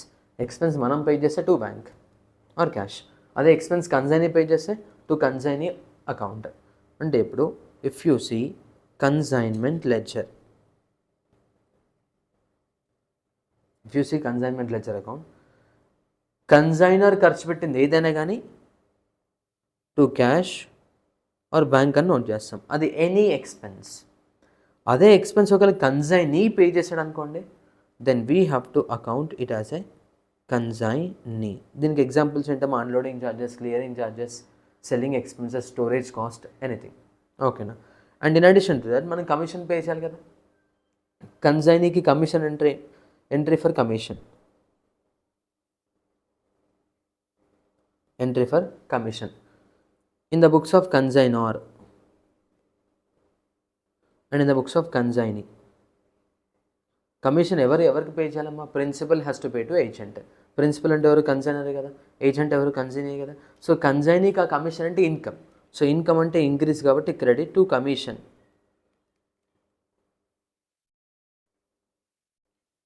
To commission. Okay. But ఆ కమిషన్ ఏం చేయాలమ్మా, కలెక్ట్ చేయాలి. ఎవరి దగ్గర నుంచి కలెక్ట్ చేయాలి, కన్సైనార్ దగ్గర నుంచి కలెక్ట్ చేయాలి. So to consignor account debit to commission account. ఎవరి బుక్స్లో ఎంట్రీ, కన్సైనీ బుక్స్లో. Now the same entry in the books of consignor, for consignor it is a expense, right? So expense increase debit, so expenses account debit. To ఎవరికి pay చేయాలి, కన్సైనీకి pay చేయాలి. So to consignee account. మరి ఇక్కడ expense అంటే expense అని note చేయకూడదు, commission. So consignment అని note చేయాలి. ఏం నోట్ చేయాలి, కన్సైన్మెంట్. గుర్తుపెట్టుకోండి, ఎనీథింగ్, అది సేల్ అవ్వచ్చు, ఎక్స్పెన్స్ అవ్వచ్చు, ఇన్కమ్ అవ్వచ్చు, ఏదైనా కానీ ఆ లెడ్జర్ నేమ్ కన్సైన్మెంట్ అని రీప్లేస్ చేయండి. లెడ్జర్ నేమ్ని కన్సైన్మెంట్ అని రీప్లేస్ చేయండి. ఇప్పుడు ఓవరాల్గా చూసుకుంటే ఎంటైర్ ప్రాసెస్లో if you prepare consignment account,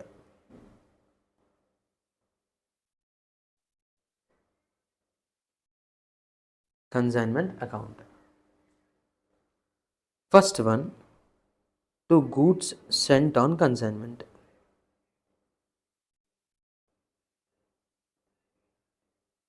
To goods sent on consignment. So first one, when goods sent on consignment, journal entry would be consignment account debit to goods sent on consignment. ఎందుకు sir అంటే మీకు చూడండి, listen carefully. When we send goods to the consignment business, మన main బిజినెస్లో purchase చేసిన goods decrease అవుతాయి కదా, మనం కన్సైన్మెంట్ బిజినెస్కి సేల్ చేయట్లేదు, ఇక్కడ నుంచి అక్కడ ట్రాన్స్ఫర్ చేస్తున్నాం అంతే. సో బిజినెస్లో గూడ్స్ డిక్రీజ్ అవుతున్నాయి, not because of sale, because of transfer to the consignment business. So to purchase అనే అకౌంట్ డిక్రీజ్ చేసుకోవాలి. గూడ్స్ డిక్రీజ్ అవుతున్నాయి కదా, owner with drawn goods for personal use, to purchase అని రాస్తాం. Goods given as charity, to purchase అని రాస్తాం. So to goods sent on consignment, to purchase అని రాయాలి. మరి డెబిట్ ఏం సార్ అంటే కన్సైన్మెంట్ ఎక్స్పెన్సెస్ డెబిట్. ఇప్పటివరకు పర్చేజ్ అనే ఎక్స్పెన్స్ ఉంది కదా, now we have to debit consignment, consignment account debit to purchase. ఇది కరెక్ట్ ఎంట్రీ. బట్ ఈ ఎంట్రీని డైరెక్ట్గా నోట్ చేయకూడదు, ఎవ్రీ టైం పర్చేజ్ అకౌంట్ని డిస్టర్బ్ చేయకుండా ఉండడం కోసం will open A temporary ledger. And the temporary ledger name is goods sent on consignment. అంటే దీన్ని మనం 2 ఎంట్రీస్లో స్ప్లిట్ చేయాలి. One is consignment account debit to goods sent on consignment, and the next one is goods sent on consignment account debit to purchase account, or else we can write it as a trading account. అంటే ప్రతిసారి పర్చేస్ని disturb చేయకుండా every time year మొత్తంలో consignment account పెట్టి goods sent on consignment అనే entry pass చేస్తూ ఉంటాం. లాస్ట్కి ఈ గూడ్స్ సెంట్ ఆన్ కన్సైన్మెంట్ అకౌంట్లో ఏదైతే బ్యాలెన్స్ ఉందో that balance should be closed by transfer into purchase or trading. ఇప్పుడు మనం పోస్ట్ చేస్తుంది ఏంటో మా కన్సైన్మెంట్ అకౌంట్ కదా, సో కన్సైన్మెంట్ అకౌంట్లో రిఫ్లెక్ట్ అయ్యేది ఒకటే కదా, so that's why consignment account పెట్టి goods sent on consignment. Next to cash కానీ టు బ్యాంక్ కానీ, that is based on the question. ఇక్కడ నోట్ చేసి ఏంటంటే కన్సైన్మెంట్, ఇప్పుడు ఏవైతే గూడ్స్ సెండ్ చేస్తామో దానికి ఎక్స్పెన్స్ ఇన్కర్ అవుతాం కదా, అది కార్టేజ్ అవ్వచ్చు, లోడింగ్ అవ్వచ్చు, ట్రాన్స్పోర్టేషన్ అవ్వచ్చు, ఫ్రైట్ అవ్వచ్చు, క్యారేజ్ ఛార్జెస్ అవ్వచ్చు, ఎనీథింగ్, ఇన్సూరెన్స్ అవ్వచ్చు. So these are consignor expenses. ఏంటవి, consignor expenses. List of examples: loading, packing, packing, transportation, freight charges, anything. Okay. Next, sometimes expense may be incurred by the consignee. Example, clearing charges, unloading charges, selling expenses, bad debts, any loss incurred by the consignee should be accounted by the consignor in the consignment account. So to ఇక్కడ అదే కదా ఉంది, consignment account debit to consignee account. So to consignee account ఇదేంటమ్మా consignee expenses.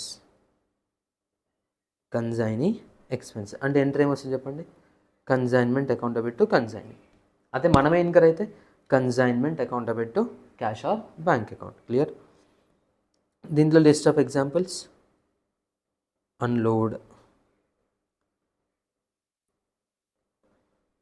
ఇక్కడ insurance కూడా, godown insurance, storage cost, selling expenses.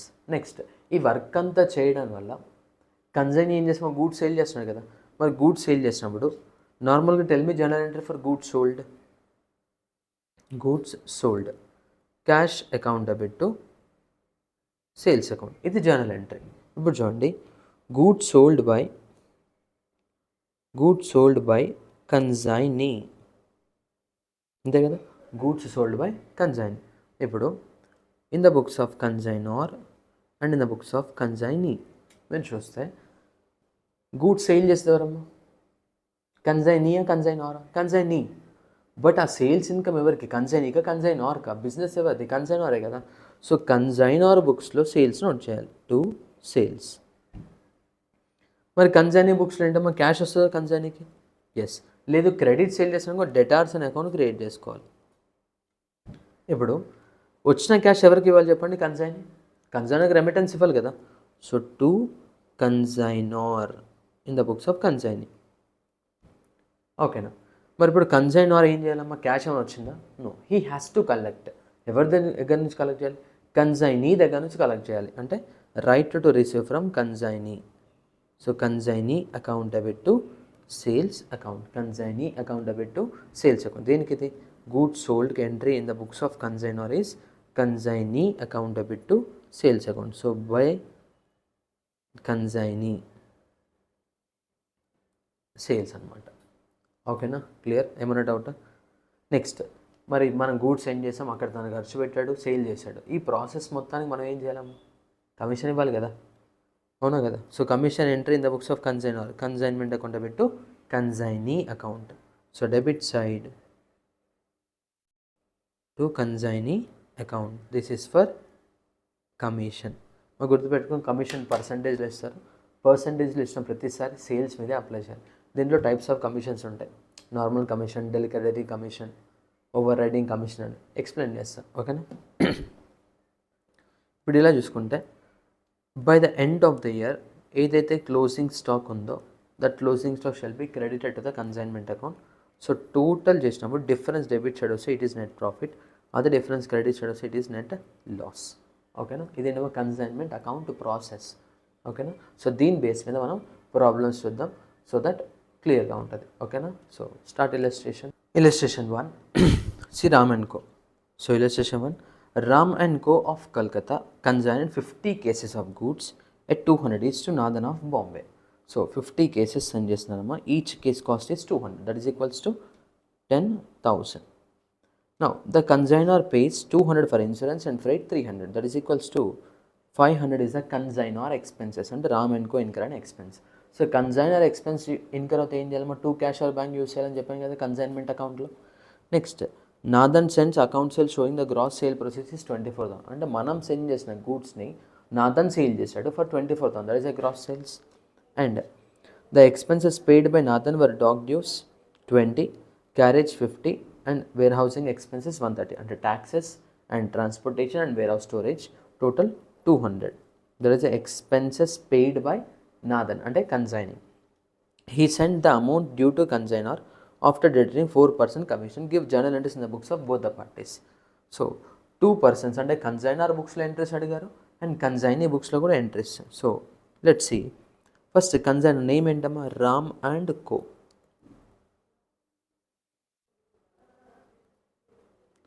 Ram and Co. Next, consignee Nathan. Now, first, while sending goods to the consignee, journal entry ఏంటమ్మా consignment account debit side 2 goods and consignment note చేయాలి కదా. So, consignment account debit to goods sent on consignment account, and the 50 cases into each case 200, that is equals to 10,000 rupees.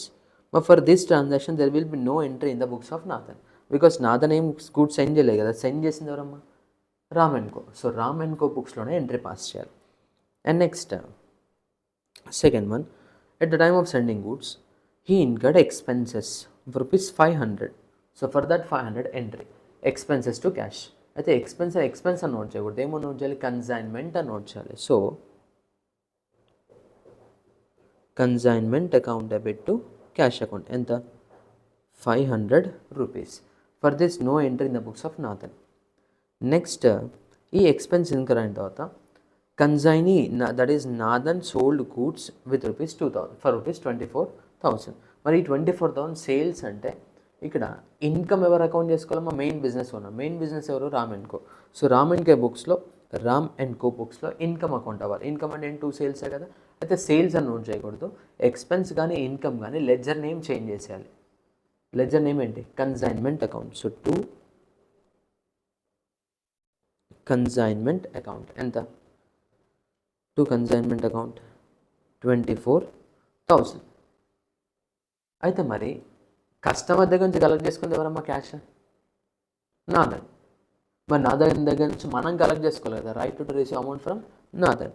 So Nathan account debit to consignment account 24,000. So for the same transaction in the books of Nathan he will receive amount from the customers, right? So he received amount, that is cash account debit 24,000, and ఈ 24,000 ఏం చేయాలి, తిరిగి ఇచ్చేయాలి ఎవరికి, కన్సైనర్కి. So ఇక్కడ consignor ఎవరు, Ram and co. So to Ram and Co that is equals to 24,000. ఇదేంటమ్మా sales entry.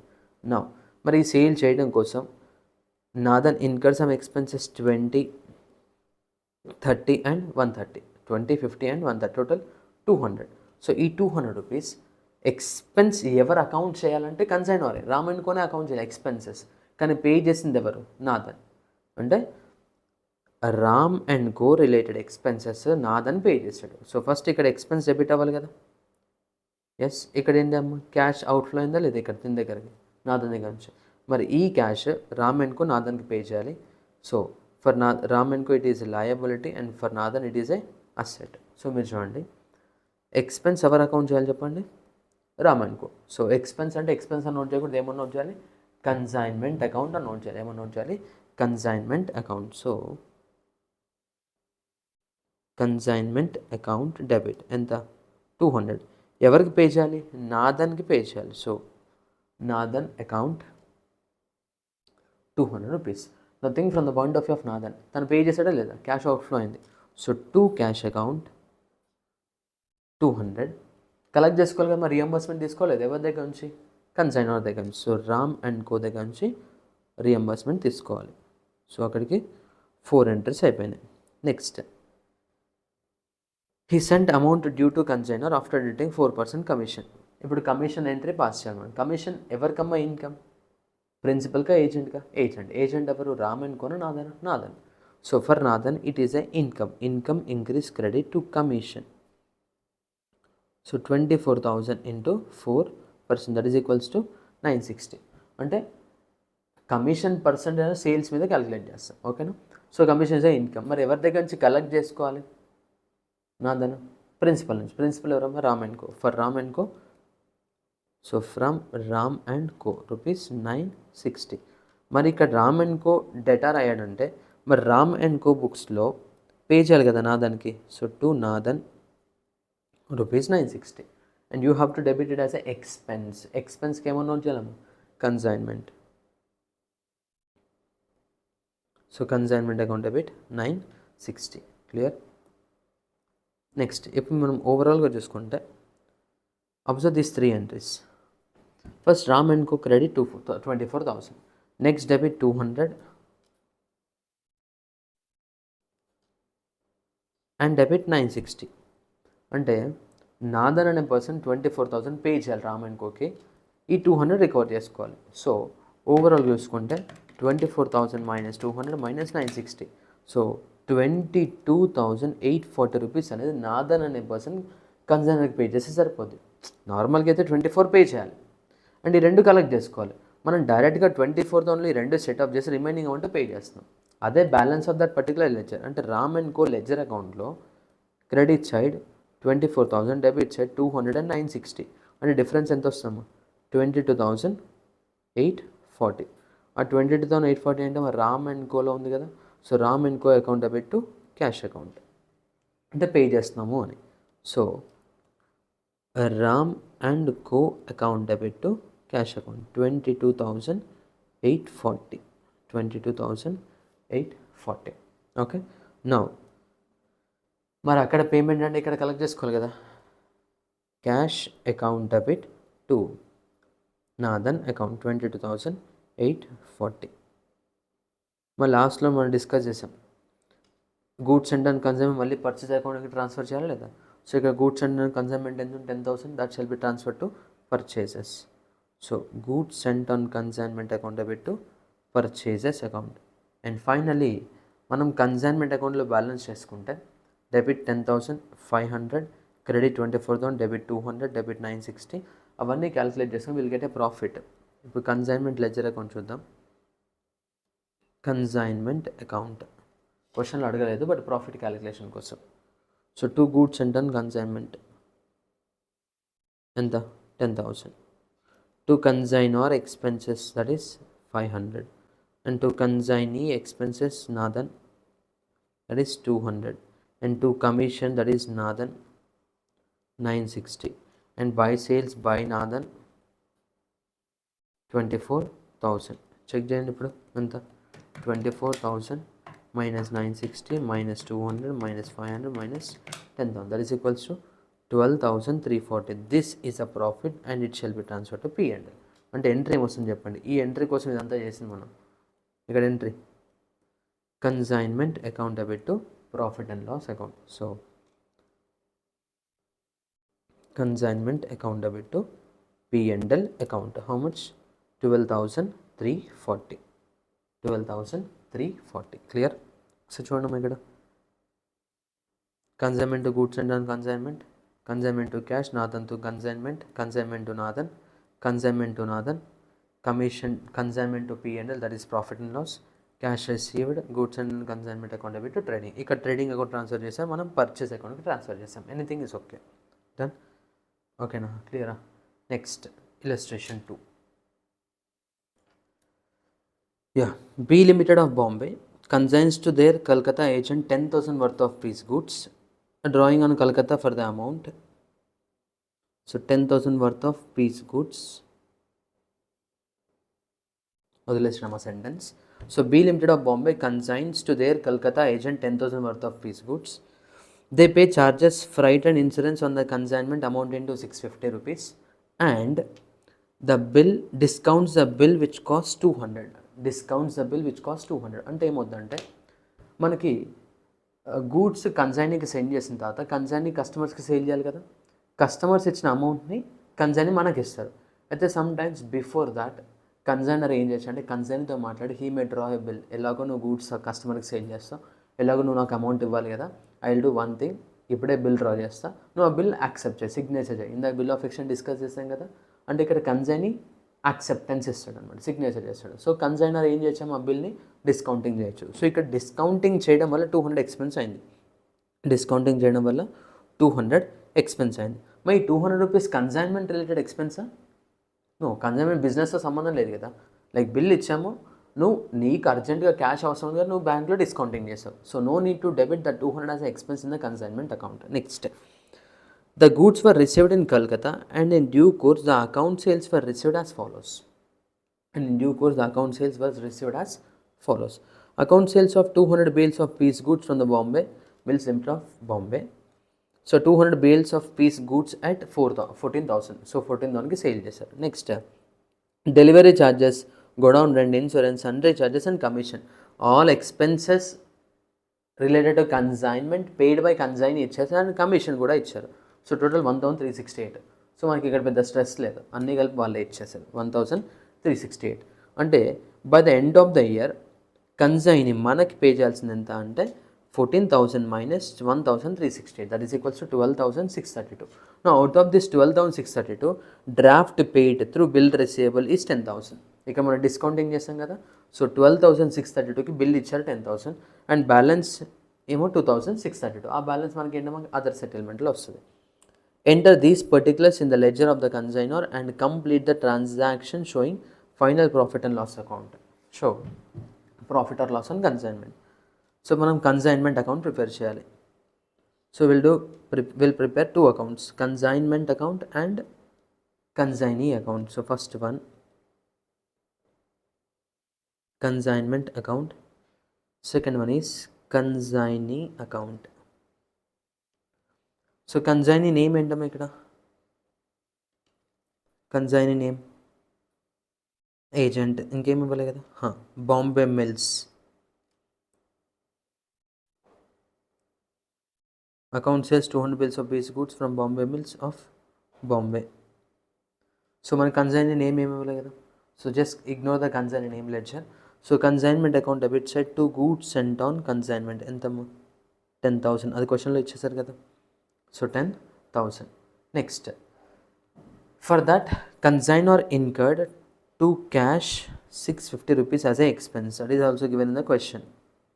And next he discounted a bill with bank ₹200. అది కన్సైన్మెంట్ బిజినెస్ రిలేటెడ్ ట్రాన్సాక్షన్ కాదు, his personal like main business transaction అది.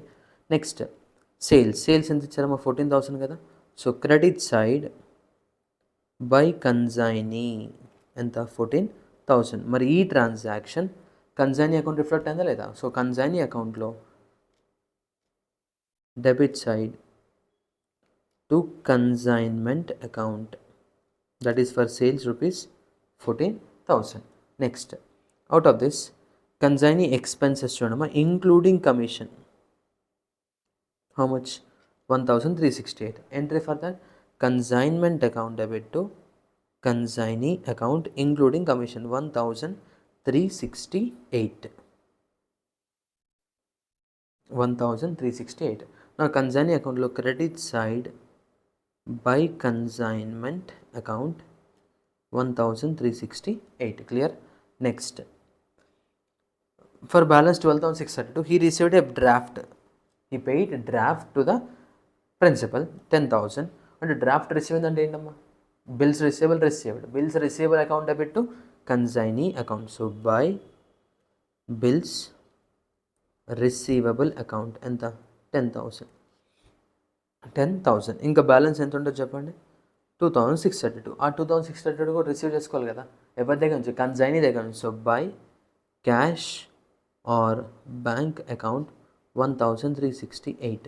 So that ఇక్కడికి ఏమవుతాం, sorry 2,632. So up to this 14,000 completed. Next, any closing stock? No closing stock, right? So do balance of consignment account, 14,000 minus 10,000 minus 650 minus 1,368, that is equals to 1,982. so this is a profit transfer to P&L account. చూడండి ఒకసారి 1,982 consignee account, and there is a goods and consignment transfer to purchase or trading, and bills receivable account ఇచ్చారు ఇక్కడ. First మనం 2 agent or 2 consignee 10,000, discounting bank account debit, discount charges account debit, bill receivable కదా, అలెజర్ posting ఇచ్చారు. ఓకేనా? Next illustration 3. So చూడండి, A send goods worth ₹50,000 to B for sales for 5% commission. చెప్పారు ముందే 5% అంటే సేల్స్ 100 ఉంటే కమిషన్ 5 ఉండదండి. He incur 1,500 for freight charges and 500 for insurance. That means these two are consignor expenses to cash or bank. And the goods are sold for 60,000, that is a sale. So 60,000 into 5%, 3,000 is a commission. Consignee incurs 500 unloading charges and 500 rent. B sends a draft under after deducting his expense and commission. So final settlement bill receivable ఇచ్చాడంట. So prepare necessary accounts in the books of A. Simple. First, goods sent on consignment, 50,000 ఇచ్చేసారు కదా, అది 50,000. అండ్ sales ఇచ్చారుగా 60,000 B consignee account credit చేయాలా లేదా? Yes. So B అకౌంట్లో consignment, that is sales. Next own expenses cash. So own expense ఎంత? 500 and 1500. So 2 cash 2000. Clear. Next consignee expense ఎంత? 500 + 500 1000. So 2 consignee 1000 and 2 consignee there is a commission 3000. So profit 4000. Simple. So consignee books lo, so consignee account debit side, 2 consignment for sales, by consignment that is for expenses and commission. So balance endamma 56,000. ఇక్కడ చూడండి, B sends a draft అన్నారు after deducting expenses. ఇక్కడ draft అంటే ఏం చేశారమ్మ వాళ్ళు?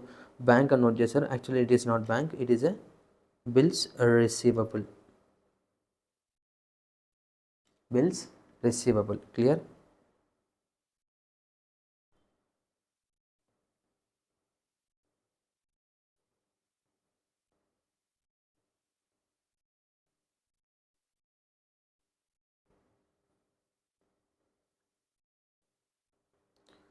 Next illustration number 4. Usha sent goods costing 75,50,000 on consignment basis to Gayatri, that is on 1st February 23 at 8.5% commission. 8.5% commission అండి. అక్కడ సేల్స్లో 100 ఉంటే 8.5 rupees commission అంట. So 8,25,000 was spent on transportation by Usha. Gayatri spent 5,25,000 on unloading. 88% of the goods received were sold for 90 lakhs. 10% of the goods for 10 lakhs. అంటే total మనం send చేసిన గూడ్స్లో 88% goods ఏమో 9 lakhs sale అయింది, 90 lakhsకి. And 10% of goods ఏమో 10 lakhsకి sale అయింది. And the balance was taken over by Gayatri 10% below cost. అంటే ఇక్కడ 2% of గూడ్స్కి cost ఎంత? అసలు టోటల్ కాస్ట్ అయితే 75,50,000 కదా. So 75,50,000 into 2%, how much? 75,50,000 into 2%, that is equals to 1,51,000. This 1,51,000 is taken over at 10% below cost, అంటే -10%. So -10% చేసుకుంటే you'll get for balance 2% sale price is 1,35,900. So total 90 lakhs plus 10 lakhs plus 1,35,900 is equals to 1,35,900. Sales and credit side by consignee, that is by Gayatri. She has sent a demand draft to Usha, the amount due. So simple, to goods and on consignment for goods cost, and for transportation and unload transportation, that is consignor expenses 8,25,000. Consignee expenses to Gayatri, first one discuss చేసింది మనం. And commission calculation చూడడం, total sale proceeds into rate of commission. Total sale proceeds ఎంత? 1,35,900 into 8.5%, that is equals to 8,61,551. So balance is a profit. Consignee account lo 2 consignment, that is for sales, and by consignment, that is for expense and commission, balance amount. Demand draft అన్నారు కదా, so we can write either bill receivable or a cash or a bank, no problem. Okay na? That is illustration number 4. Next method, next అమ్మ most important point. ఇప్పుడు మనం solve చేసిన ప్రతి ప్రాబ్లంలో కూడా send చేసిన గూడ్స్ అన్నీ సేల్ అయిపోయినాయి. బట్ ఇప్పుడు మనం సెండ్ చేసిన గూడ్స్లో certain part of the inventory sale అవుతుంది, certain part of the inventory closing స్టాక్లో ఉంటుంది. సో ఏదైతే క్లోజింగ్ స్టాక్లో ఉంటుందో ఆ క్లోజింగ్ స్టాక్లో ఉన్న స్టాక్ని మనం వాల్యూ చేయాలి. ఆ వాల్యూ చేసిన దాన్ని కన్సైన్మెంట్ అకౌంట్లో క్రెడిట్స్ అని నోట్ చేయాలి. ఇక్కడ క్రెడిట్ సైడ్. సో ఒక ఎగ్జాంపుల్ తీసుకుందాం. 1000 యూనిట్స్ సెండ్ చేసాం. Each one cost is 100 rupees. Now, and we incurred 10,000 rupees for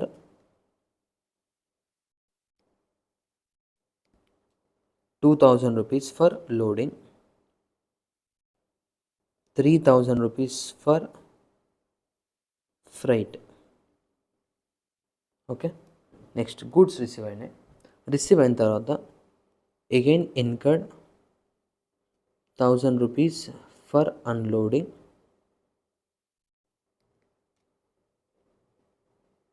and spend 2000 rupees for godown rent.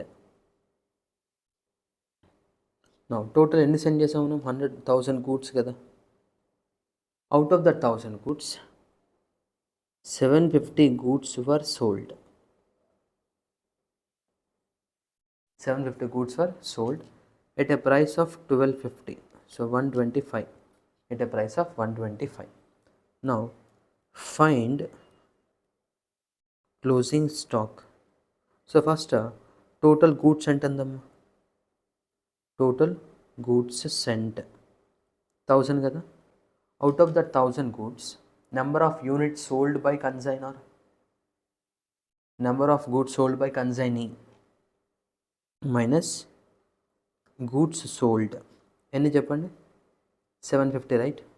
So 750 sale అయిపోతే ఇంకా బ్యాలెన్స్ ఎన్ని యూనిట్స్ ఉంటాయి? 250 యూనిట్స్. ఇప్పుడు ఈ 250 యూనిట్స్కి మనం కాస్ట్ ఫైండ్ అవుట్ చేయాలి. సో ఫస్ట్ థింగ్, ఈ 250 యూనిట్స్కి ఈచ్ యూనిట్ కాస్ట్ ఎంత అని చెప్పారు? 100 కదా. So original cost of purchase, original cost of purchase ఎంత? 250 into 100, that is equals to 25,000 plus most important consignor expenses. ఎంత మా total consignor expense? 2000 plus 3000, that is equals to 5000. మరి 5000 అనేది ఎన్ని గూడ్స్ కమ్మా? 1000 గూడ్స్కి. ఈ 5000 కాస్ట్ అనేది 1000 గూడ్స్కి కదా. ఇప్పుడు మన గోడౌన్లో క్లోజింగ్ స్టాక్ ఎన్ని యూనిట్స్ ఉన్నాయి? 250 కదా. ఇప్పుడు నా క్వశ్చన్ ఏంటంటే, ఇక్కడ 1000 గూడ్స్ కోసం 5000 స్పెండ్ చేశారు. మరి 1000లో ఇక్కడ ఉన్న 250 కూడా ఉన్నాయి కదా. 750 సేల్ అనే 250 బ్యాలెన్స్ ఉన్నాయి, అంతేనా? టోటల్ 1000 సెండ్ చేసాము, ఆ 1000లో 750 sold out and 250 closing stock. అంటే ఈ 5000 750 గూడ్స్కి ఖర్చు పెట్టుంటారు, 250 గూడ్స్ కూడా ఖర్చు పెట్టారు. ఇప్పుడు మన క్వశ్చన్ ఏంటంటే, ఈ 5000లో 250 గూడ్స్ కోసం ఎంత ఖర్చు పెట్టారు? అర్థమవుతుంది కదా. ఈ 5000, in this 5000 how much amount spend for this 250? అంటే ఓవరాల్గా మీరు చూసుకుంటే proportionate expenses of consignor, proportionate expenses of consignor చూసుకుంటే 5000 ఖర్చు పెట్టారు కదా. ఆ 5000 ఎన్ని యూనిట్స్ కమ్మా? 1000 యూనిట్స్కి. అంటే ఒక్క యూనిట్కి 5 రూపీస్ ఖర్చు పెట్టుంటారు. ఇప్పుడు మన దగ్గర ఎన్ని యూనిట్స్ ఉన్నాయి? 250. అంటే ఈచ్ యూనిట్కి 5 రూపీస్ అయినప్పుడు 250 యూనిట్స్కి ఎంత? So 5000 divided by 1000 into 250, that is equals to 1250 rupees ఖర్చు పెట్టారు. ఎంత? 1250 rupees. Next in addition to that ఇప్పుడు చూసుకుంటే ఈ ఎక్స్పెన్స్ ఒక, మరి ఇక్కడ ఎక్స్పెన్స్ ఉన్నాయి చూడండి. మరి ఇక్కడ ఎక్స్పెన్స్లో 2 ఎక్స్పెన్స్ ఉన్నాయి. One is unloading, other one is godown rent. మళ్ళీ సేమ్ కేర్ఫుల్, గోడౌన్లో స్టాక్ ఉన్నా లేకపోయినా రెంట్ అయితే ఖచ్చితంగా పే చేయాలి, అవునా కదా.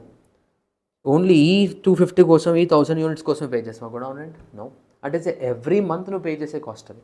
బట్ అన్లోడింగ్ ఛార్జెస్ మాత్రం ఈ 1000 యూనిట్స్ కోసమే పే చేస్తాం. సో ఇక్కడ మనం కన్సిడర్ చేయాల్సింది ఏంటంటే, expenses up to the stage when the goods are available in the consignee's location. అంటే కన్సైనీ ప్లేస్కి రీచ్ అవ్వడం కోసం ఇన్కర్ అయ్యే కాస్ట్ మాత్రమే యాడ్ చేయాలి క్లోజింగ్ స్టాక్లో. వన్స్ రీచ్ అయిన తర్వాత నువ్వు దానికోసం ఇన్కర్ అయ్యే ఎక్స్పెన్సెస్ని కన్సిడర్ చేయొద్దు. అంటే సెల్లింగ్ ఎక్స్పెన్స్ అని, బ్యాడ్ డెట్స్ అని, కమిషన్ అని, ఇదేమీ ఇన్వెంటరీ కాస్ట్లోకి రాదు. అంటే గూడ్స్ ఎప్పుడైతే కన్సైనీ లొకేషన్కి వెళ్ళిపోతాయో అప్పటి వరకు ఉన్న కాస్ట్ మాత్రం యాడ్ చేయాలి. ఇప్పుడు అలా చూసుకుంటే loading charges, freight charges and ఇక్కడ అన్లోడ్ చేయకుండా గూడ్స్ గోడౌన్లోకి అయితే వెళ్ళవు కదా. గోడౌన్ రెంట్ అనేది ఏంటమ్మా? వన్స్ అన్లోడ్ అయ్యి గూడ్స్ అక్కడ ఉన్న తర్వాత అప్పుడు రెంట్ పే చేస్తాం. ఇక్కడ గూడ్స్ ఉన్నా లేకపోయినా రెంట్ పే చేస్తాం. ఇక్కడ మనం కన్సిడర్ చేయాల్సింది ఏంటంటే, which are specially directly related to the inventory. ఇక్కడ అన్లోడింగ్ 1000 రూపీస్ పే చేస్తాం. ఎన్ని యూనిట్స్కి? 1000 యూనిట్స్కి. అంటే ఒక్కొక్క యూనిట్కి 1 రూపీ అన్లోడింగ్ ఛార్జ్ అయింది కదా. మరి ఇప్పుడు నీ దగ్గర ఎన్ని యూనిట్స్ ఉన్నాయి క్లోజింగ్ స్టాక్లో? 250. అంటే ఈచ్ యూనిట్ 1 రూపీ స్పెండ్ చేస్తుంటా లేదా? Yes, that is also cost of inventory. So proportionate non recurring expenses of consigning 1000 rupees pay చేసాం ఫర్ 1000 యూనిట్స్. ఇప్పుడు మన దగ్గర ఎన్ని యూనిట్స్ ఉన్నాయి? 250 యూనిట్స్ ఉన్నాయి. That is equals to 250 rupees. అంటే టోటల్గా 25,000 plus 250 plus 1250, that is equals to 26,500. This is the closing inventory. ఈ క్లోజింగ్ స్టాక్ని మనము కన్సైన్మెంట్ అకౌంట్లో క్రెడిట్ సైడ్ క్లోజింగ్ స్టాక్ అని చెప్పి నోట్ చేస్తాం. 26,500. క్లియర్? ఓకేనా? ఇప్పుడు దీని బేస్ మీద ఒక ప్రాబ్లం చూద్దాం. Illustration number 7. So K of Kolkata sends 1000 boxes of clothing to P of Patna on consignment basis. The goods in each box cost 200. మొత్తం ఎన్ని బాక్సెస్ సెండ్ చేసాము? 1000 బాక్సెస్ కదా. So 1000 into 200, that is equals to 2 lakhs. Total cost of goods sent on consignment. Now K pays, అంటే consignor pays railway freight and insurance 500. So expenses related to total 1000 units, 500 rupees of ఎవరమో expense incur అయింది? Consignor. And drawn upon P a bill of rupees 10,000. Bill receivable వచ్చింది, which is duly accepted. P forwards an account sales to K showing that 500 boxes have been sold at 250 per box. So 500 into 250, that is the sales, plus while 300 boxes were sold at 260. So 300 into 260. And 200 boxes remain unsold.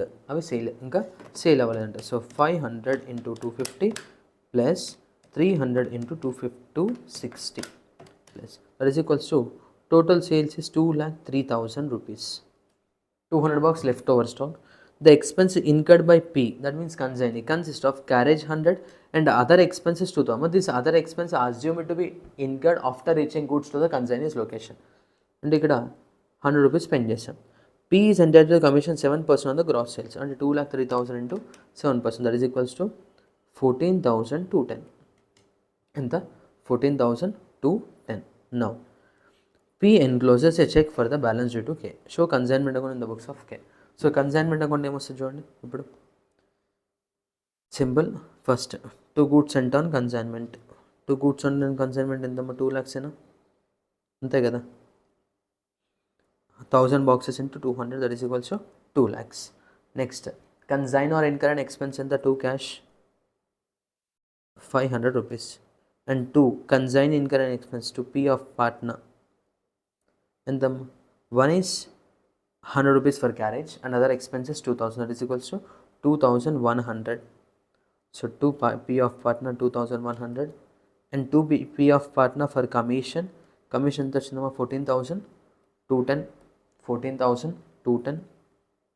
And credit side by sales, that is by P of partner for sales 2,03,000. 2,03,000. So 2,03,000. And next ఇప్పుడు closing stock calculate చేయాలి. So by closing stock. No listen careful. Closing stock calculate చేసే ముందు మొత్తం ఎన్ని units send చేసాము?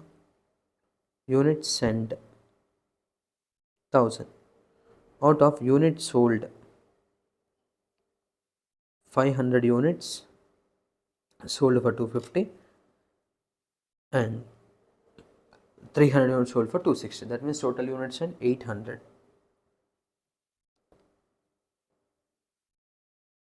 So 800 units sale చేసాం. So balance ఇంకా 200 units ఉన్నాయి. బ్యాలెన్స్ ఇంకా ఎన్ని ఉన్నాయి? 200 units. So for this 200 units we need to find cost. Each box cost ఎంతమ్మా? 200 అని చెప్పారు. So that is equals to 40,000. చెప్పండి. Yes, that is equals to 40,000. Next దీంట్లో ఏం చేయాలమ్మా? కన్సైనర్ ఎక్స్పెన్స్ యాడ్ చేయాలి కదా. So proportionate consignor expenses. Consignor expense ఎంత ఇక్కడ? 500 రూపీస్. మరి ఈ 500 రూపీస్ అనేది ఎన్ని గూడ్స్కి? 1000 గూడ్స్కి. మన దగ్గర ఎన్ని ఉన్నాయి? 200 ఉన్నాయి. So 500 divided by 1000 into 200, that is equals to 100 rupees. Next consignee expense ఎంత చూడండి ఇక్కడ? 100. 100. These are assumed to be after reaching, అంటే అవి ఇన్వెంటరీ వాల్యుయేషన్లోకి రాదు. So proportionate non recurring expenses of consignee 100 rupees, that is for 1000 units into 200. So 100 by 1000 into 200, 20 rupees. And total ga 40,000 plus 100 plus 20, that is equals to 40,120. అంతే కదా, 40,120. So that your profit will be 26,310. ఇక్కడ చూడండి, consignor expenses, non recurring expense of consign.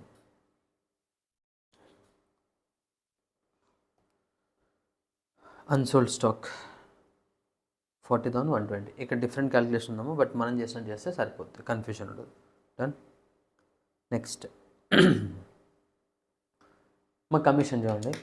కమిషన్లో 3 types ఉంటాయి: normal commission, del credere commission and overriding commission. So normal commission అంటే రెగ్యులర్గా ఇచ్చే commission. So information ఏం లేకపోతే it is assumed as a normal commission. Del credere commission అంటే ఇప్పుడు concern credit sale చేస్తాడమ్మా. క్రెడిట్ సేల్ చేస్తే there will be a risk, loss అయ్యే ఛాన్స్ ఉంటుంది, అవునా కదా. క్రెడిట్ ట్రాన్సాక్షన్ ఉన్నప్పుడు ఫ్యూచర్లో కస్టమర్ పే చేయాలి. ఒకవేళ పే చేయకపోతే అది బ్యాడ్ డెట్. ఆ బ్యాడ్ డెట్ లాస్ ఎవరు పే చేయాలి? కన్సైనర్ బేర్ చేయాలి, అవునా కదా. ఇప్పుడు కన్సైనీ ఉన్న సేల్స్ అంతా క్రెడిట్ సేల్ చేశాడు, బ్యాడ్ డెట్ అయింది. ఎవరికి లాస్? కన్సైనీకి ఏమైనా లాస్ ఉంటుందా? నో, లాస్ కన్సైనర్కే కదా. సో అందుకే కన్సైనర్ ఏం చేస్తాడంటే అక్కడ రిస్క్ తీసుకోకుండా ఉండడం కోసం నీకు నార్మల్గా 10% కమిషన్ కదా, మీకు ఇంకో 2% ఎక్స్ట్రా కమిషన్ పే చేస్తాం. బట్ బ్యాడ్ డెట్ లాస్ నాకు సంబంధం లేదు. నువ్వు సేల్ చేస్తావు, క్రెడిట్ సేల్ చేస్తావు, క్యాష్ సేల్ చేస్తావు, నీ ఇష్టం. కానీ in case debtors credit sale చేస్తే ఆ డెటార్స్ యొక్క బ్యాడ్ డెట్ రెస్పాన్సిబిలిటీ మీరే తీసుకోవాలి. అంటే ఎక్స్ట్రా కమిషన్ పే చేస్తాం, ఫ్యూచర్లో బ్యాడ్ డెట్ లాస్ రావద్దని. ఒకవేళ క్వశ్చన్లో డెలిక్రెడరీ కమిషన్ ఉండి బ్యాడ్ డెట్ ఇచ్చారనుకో, బ్యాడ్ డెట్ అకౌంట్ చేయొద్దు మనం. రీజన్ ఏంటంటే ఆ బ్యాడ్ డెట్తో మాకు సంబంధం లేదు కాబట్టి ఎక్స్ట్రా కమిషన్ ఇస్తున్నాం, అవునా కదా. సో ఎక్స్ట్రా కమిషన్ పేమెంట్ చేస్తున్నాం for not taking the risk of bad debt. Clear. Next over riding commission అంటే సేల్స్ ప్రమోట్ చేయడం కోసం ఎక్స్ట్రా ఆఫర్ చేస్తున్నాం. It acts like a motivating factor to the consignee to promote there sales. ఓకేనా. So అది డెలిక్రెడరీ commission అయినా, normal commission అయినా, over riding commission, accounting will be same but purpose different. Normal అనుకోండి, నువ్వు work చేసావు కాబట్టి నేను నీకు శాలరీ పే చేయాలి కాబట్టి కమిషన్ ఇస్తాను. డెలిక్రెడరీ అంటే నువ్వు క్రెడిట్ సేల్ చేసుకొని చెయ్యి, బట్ బ్యాడ్ డెట్ అయితే నాకు సంబంధం లేదు, నువ్వే లాస్ బేర్ చేయాలి అన్నట్టు. నెక్స్ట్ ఓవర్ రైడింగ్ అంటే ఏదో సేల్ చేస్తానో నార్మల్గా సేల్ చేస్తూ ఉంటారు కదా. సో ఎప్పుడైతే ఎక్స్ట్రా అమౌంట్ పే చేస్తామని ఇన్సెంటివ్ లాగా ఇస్తామో then they will work for a better work చేస్తారు, అవునా కదా. So that's why extra commission is offering by the consignor to the consignee as a motivating factor to promote their sales. Clear. So next question, illustration 9. On 1st November 23, K of Kolkata sends goods costing 1 lakh to D of Delhi on consignment basis. So here K paid 5,000 as a railway freight and 2,000 as a insurance, that is the consignor expenses. And on 31st December 23, an account sales were received from the D disclosing that the entire quantity of goods were sold for 1,50,000. Entire amount sales అయిపోయింది. Out of which 30,000 was sold on a credit. A customer who purchased goods for 5,000 failed to pay the debt, proved bad. అంటే ఇంకా 5,000 amount రాదు అని. All other debts were collected by D in full. As per agreement, D is allowed a commission 10% on the sales. D sends the amount due to K by a check. Prepare necessary ledger accounts in the books of K. Very simple. ఇక్కడ bad debts కూడా ఉంది కదా, del credere commission ఇచ్చారా? ఇవ్వలేదు, అంటే bad debt కూడా consignor లాసే. ఒకవేళ డెలిక్రెడరీ కమిషన్ ఉంటే బ్యాడ్ డెట్ లాస్ ఉండదు. సో ఇక్కడ చూడండి, in the books of K first 2 goods sent on consignment 1 lakh. Yes, by D and consignment data sales 1,50,000, total 1,50,000 ఒకేసారి క్రెడిట్ చేయొచ్చు బై డి అని. Next 2 cash for consignor expenses 7,000 and 2 D for commission 10% on the sales, that is 1,50,000 into 10%. And ఇక్కడ చూడండి bad debts, ఇక మనం 2D అని note చేయొచ్చాము. 2D అంటే D దగ్గర నుంచి కలెక్ట్ చేసుకున్నాము, డిక్రీజ్ అవుతుంది అని.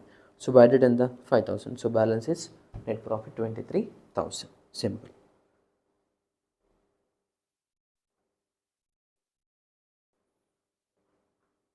సమ్ టైమ్స్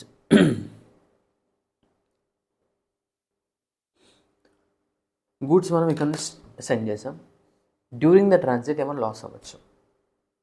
ఓకేనా, మనం 1,000 యూనిట్స్ సెండ్ చేస్తాం, బట్ కన్సైనింగ్ మాత్రం 900 యూనిట్సే రిసీవ్ అయినాయి.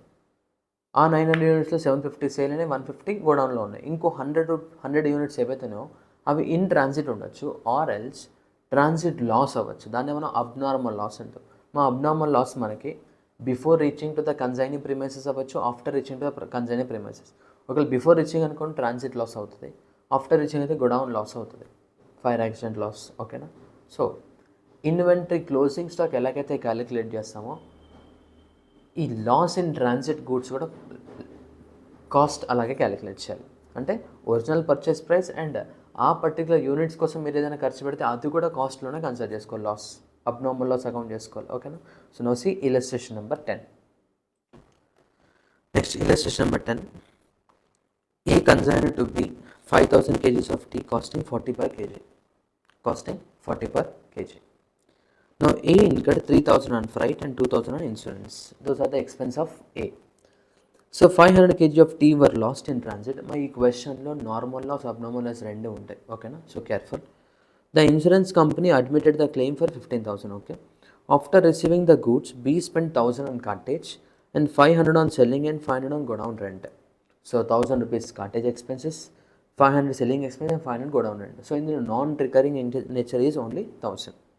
So B was allowed a commission of 5% on sales. 3000 kg of tea were sold for 64 per kg and 25 kgs of tea were lost due to breakage of the chest, which was considered to be normal. Prepare necessary ledger accounts in the books of A and B. So ledger accounts accounting anta same untadi. కొత్త accounting ఏంటంటే abnormal loss. Abnormal loss accounting entry will be abnormal loss account debit to consignment account. So consignment అకౌంట్లో credit side by abnormal loss. అయితే ఈ abnormal loss ఎలా calculate చేయాలని మనం discuss చేసాం ఇందాక. సో ఎన్ని యూనిట్స్ ఏమో abnormal loss 500 kgs of tea కదా. సో ఈచ్ కేజీ ఆఫ్ టీకి ఎంత rupees? 40 rupees. That is equals to 20,000. అయితే ఇక్కడ ట్రాన్సిట్లో లాస్ ఉంది కదా. సో ట్రాన్సిట్ వరకు incurred expense only consignor expenses, that is 3,000 and 2,000. So 5,000. This 5,000 is spent for 5,000 kgs. We need cost for 500 kgs, that is equals to 500. So total abnormal loss will be 20,500. Okay na? ఇది abnormal loss calculation. Next accounting entries చూసుకుంటే, so consignment అకౌంట్లో debit side to goods and on consignment 2 lakhs, that is 5,000 into 40, 2 lakhs. And consignor expenses to cash or a bank, that is 5,000. And consignee expenses చెప్పాను కదా, 2 consignee అని చెప్పి note చేయాలి కదా, 2 consignee, carriage, selling and go down rent, total 2,000. But ఈ 2,000 మొత్తంలో non recurring expense ఉండడం only carriage. Next commission చెప్పారు కదా, ఎంత చెప్పారేమో కమిషన్ 5% ఆన్ సేల్స్. సేల్స్ ఎంత? 3,000 into 64. So 3,000 into 64, that is equals to 1,92,000. So 1,92,000 into 5%, that is equals to 9,600. ఇప్పుడు task ఏంటంటే ఈ క్లోజింగ్ స్టాక్ క్యాలిక్యులేషన్, అది ఇంపార్టెంట్. మరి ఇక్కడ క్వశ్చన్ చూడండి, నార్మల్ లాస్ కూడా ఉంది. నార్మల్ లాస్ మనం అకౌంటింగ్ చేయం, బట్ యూనిట్స్ అయితే రెడ్యూస్ అవుతాయి కదా. So cost of normal loss will be 0, whereas units will decrease. So listen careful, ఎప్పుడైతే క్వశ్చన్లో abnormal loss and normal loss రెండు కంబైన్డ్గా ఉన్నాయో, then closing stock calculation important. First tell me total goods cost. Total ఎన్నమా units? 5,000 kgs and that is for rupees 2 lakhs. అంతేనా? Next ఇప్పుడు ఈ కాస్ట్కి కన్సైనర్ ఎక్స్పెన్సెస్ యాడ్ చేస్తాం మనం, అంతేనా? సో కన్సైనర్ ఎక్స్పెన్సెస్ కేజీస్ ఏమైనా ఇంక్రీజ్ అవుతాయా? నో. బట్ కాస్ట్ అయితే ఇంక్రీజ్ అయింది కదా, ఎంత? 5,000. ఇప్పుడు చూసుకుంటే 5,000 kgsకి 2,05,000 కాస్ట్ అయింది, అంతేనా? Yes. Now there is a abnormal loss. There is a abnormal loss. ఆ అబ్నార్మల్ లాస్ ఏంటమ్మా? 500 kgsకి ఎంత? 500 kgsకి 20,500 రూపీస్ లాస్ అయింది. 5,000 minus 500, that is equals to 4,500. అంతేనా? మైనస్ కాస్ట్ ఎంత? 2,05,000 minus 20,500, that is equals to 1,84,500. అంతేనా? ఏమైనా డౌట్ ఉందా? నో. నా లిసన్, ఇప్పుడు ప్లస్ క్యారేజ్, మరి అది కూడా యాడ్ చేయాలి కదా. క్యారేజ్ వల్ల యూనిట్స్ ఏమైనా ఇంక్రీజ్ అవుతాయా? ఏమి ఇంక్రీజ్ అవ్వవు. బట్ కాస్ట్ ఎంత ఇంక్రీజ్ అయిందమ్మా? 1,000 rupees, that is equals to 4,500 యూనిట్స్కి 1,85,500 రూపీస్ అయింది. డన్. Minus normal loss. మన నార్మల్ లాస్లో కాస్ట్ ఏమి డిక్రీజ్ అవుతుంది, బికాస్ మనం అకౌంటింగ్ చేయం, బట్ యూనిట్స్ డెఫినెట్గా డిక్రీజ్ అవుతాయి. సో యూనిట్స్ ఎన్ని డిక్రీజ్ అవుతాయి? 25 యూనిట్స్ డిక్రీజ్ అవుతాయి. So remaining units are 4,500 minus 25, that is equals to 4,475. But cost is same, 1,85,500. Now, ఇప్పుడు మన క్లోజింగ్ యూనిట్స్ రెండు చూద్దాం. సో ఇనీషియల్గా we started with 5000 kgs of tea, minus 500 abnormal loss, minus 3000 sold out, minus 25 normal loss. అంటే టోటల్గా మన గోడౌన్లో minus 500, minus 3000, minus 25, 1475 kgs of tea ఉంది. ఇప్పుడు చూడండి, 4475 kgs ఆఫ్ టీకి 1,85,500 కాస్ట్ అండి. ఇప్పుడు 1475 kgs ఆఫ్ టీకి ఎంత కావాలి? So calculation 1,85,500 divided by 4,475 into 1,475, that is equals to 1,85,500 divided by 4,475 divided by 1,475. 1,85,500 divided by 4,475 into 1,475, 61,143. That is 142. Clear? That's the closing stock calculation when there is a involvement of normal loss and abnormal loss. మా abnormal loss calculation simple, but normal loss ఉన్నప్పుడు closing stock calculation జనరల్గా మనము cost of purchase, original cost plus consignor proportional expenses plus consignor non recurring expenses తీసుకుంటాం. But normal loss ఉన్నప్పుడు ఏమవుతుందంటే ఈ ప్రాసెస్లో cost reduce అవుతాయి. లైక్ అబ్నార్మల్ లాస్లో కాస్ట్ అండ్ యూనిట్స్ రెండు మైనస్ చేయాలి. అబ్నార్మల్ లాస్ క్యాలిక్యులేషన్లో యూనిట్స్ డిక్రీజ్ అవుతుంది, కాస్ట్ కూడా డిక్రీజ్ అవుతుంది. బట్ నార్మల్ లాస్ కేసులో మనం ఆ కాస్ట్ అకౌంటింగ్ చేయం కాబట్టి యూనిట్స్ అయితే రెడ్యూస్ అవుతాయి కదా. So reduce only units, but there is no reduction in the cost, because ఆ నార్మల్ లాస్ కాస్ట్ అనేది టోటల్ కాస్ట్లో ఇంక్లూడ్ అయి ఉంటుంది. దాన్ని మనం రెడ్యూస్ చేయొద్దు, బికాస్ అకౌంటింగే జరగదు కదా. అకౌంటింగ్ చేయనప్పుడు కాస్ట్ రూపీస్ ఏమి డిక్రీజ్ అవ్వదు కదా. బట్ అబ్నార్మల్ లాస్ నువ్వు ఎంట్రీ పాస్ చేస్తావు, నార్మల్ లాస్ కానీ ఎంట్రీ పాస్ చేస్తామా? నో, నార్మల్ లాస్ ఆటోమేటిక్గా అడ్జస్ట్ అవుతుంది. ఓకేనా? So when there is a involvement of normal loss and abnormal loss in one single question, first reduce abnormal loss with units and amount, and normal loss అయితే only units. Done. అది illustration number 10. Will your answer be different if the above example abnormal loss of 500 kgs took place in the consignees go down by theft, other things remain the same? అంటే ఇక్కడ ఏమవుతుండే, closing stock unit చూడండి, closing stock calculation. So closing stock క్యాలిక్యులేషన్లో ఇనీషియల్గా 2 lakhs cost ఉంది for 5,000 kgs, అంతేనా? Next later 5,000 rupees for consignment expenses, again 1,000 rupees for consignment expenses, అంతేనా? So 5,000 units, 2,06,000. అప్పుడు అబ్నార్మల్ లాస్ క్యాలిక్యులేషన్ చేంజ్ అయిపోద్ది కదా. సో 2,06,000 అనేది 5,000 యూనిట్స్కి అయితే 500 యూనిట్స్కి ఎంత? 20,600. So 20,600 will be abnormal loss. 20,600 will be abnormal loss, and closing stock valuationలో reduce 500 and reduce 20,600, that is equals to 2,06,000 minus 20,600, that is equals to 1,85,400. this is for మీకు 25 units కూడా reduce అవ్వాలి కదా. this is for 5,000 minus 500 minus 25, 4,475 units into 1,475, that is equals to 1,85,400 divided by 4,475 into 1,475, 61,075, 61,075. అంతనే calculation 4,975. ఇక్కడ closing స్టాక్లో abnormal loss units and abnormal cost minus చేయలేదు, మనం డైరెక్ట్గా అది మైనస్ చేసి తీసుకున్నాం. ఇక్కడ మైనస్ చేయకుండా తీసుకున్నాం. More or less similar answer, that is 61,110. So 61,775. Done. Clear? Next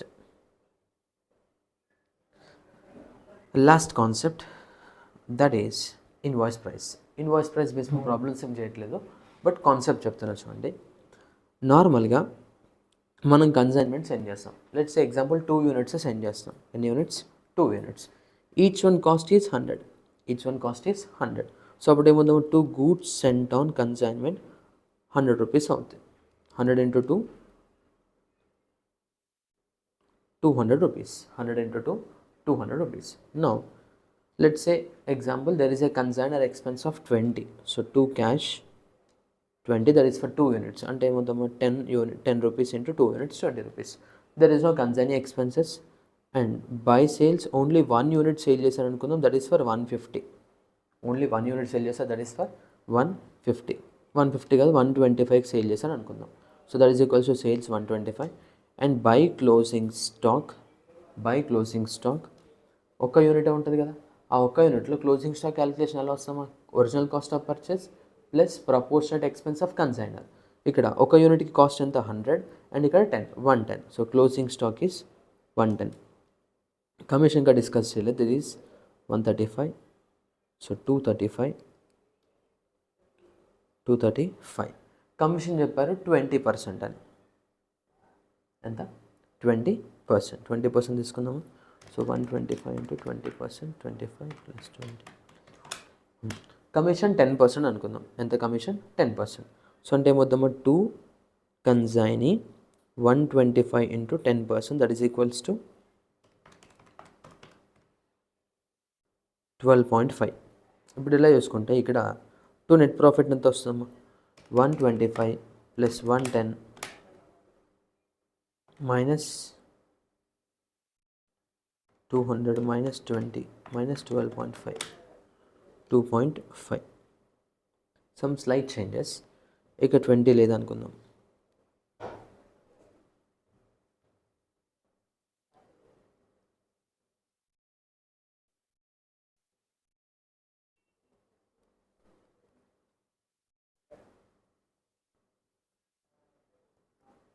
ఇప్పుడు చూడండి,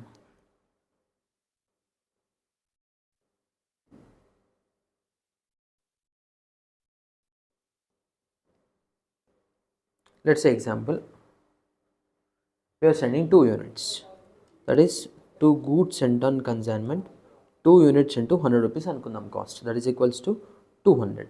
అండ్ ఈ 200లో there is a sales by sales example, 1 unit sale చేసాం for 125. So 125, that is equal to 125 rupees. And 2, there is a consignor expenses, each unit 10 rupees. So 2 units ఉన్నాయి కాబట్టి 20 rupees.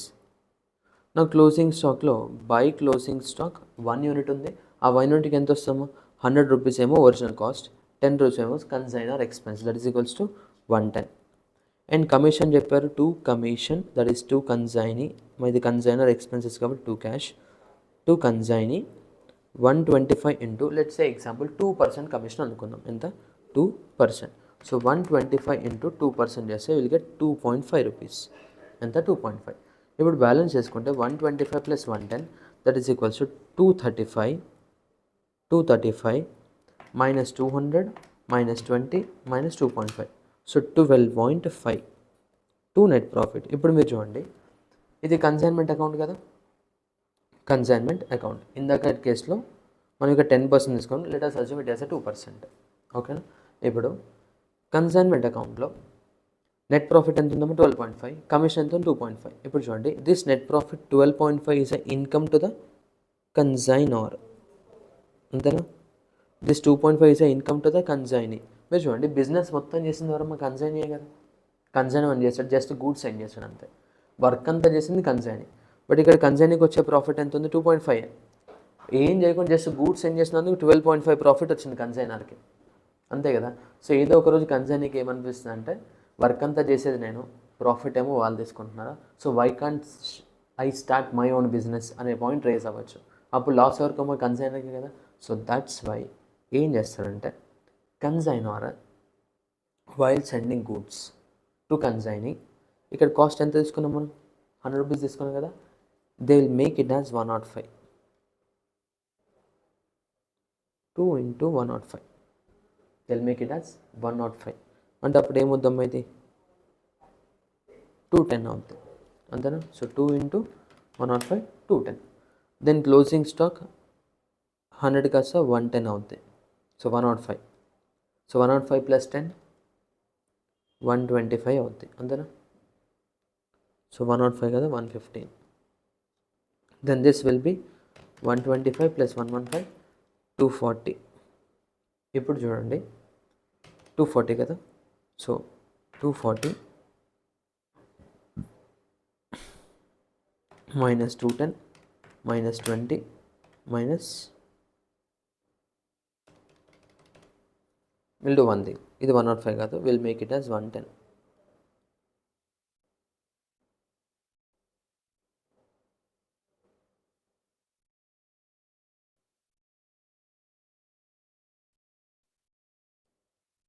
Will make it as 110. అప్పుడు చూడండి ఏమవుతుంది, this will be 220, this will be 220. So 110 plus 10, that is equals to 120. Then it will be 245. So 245.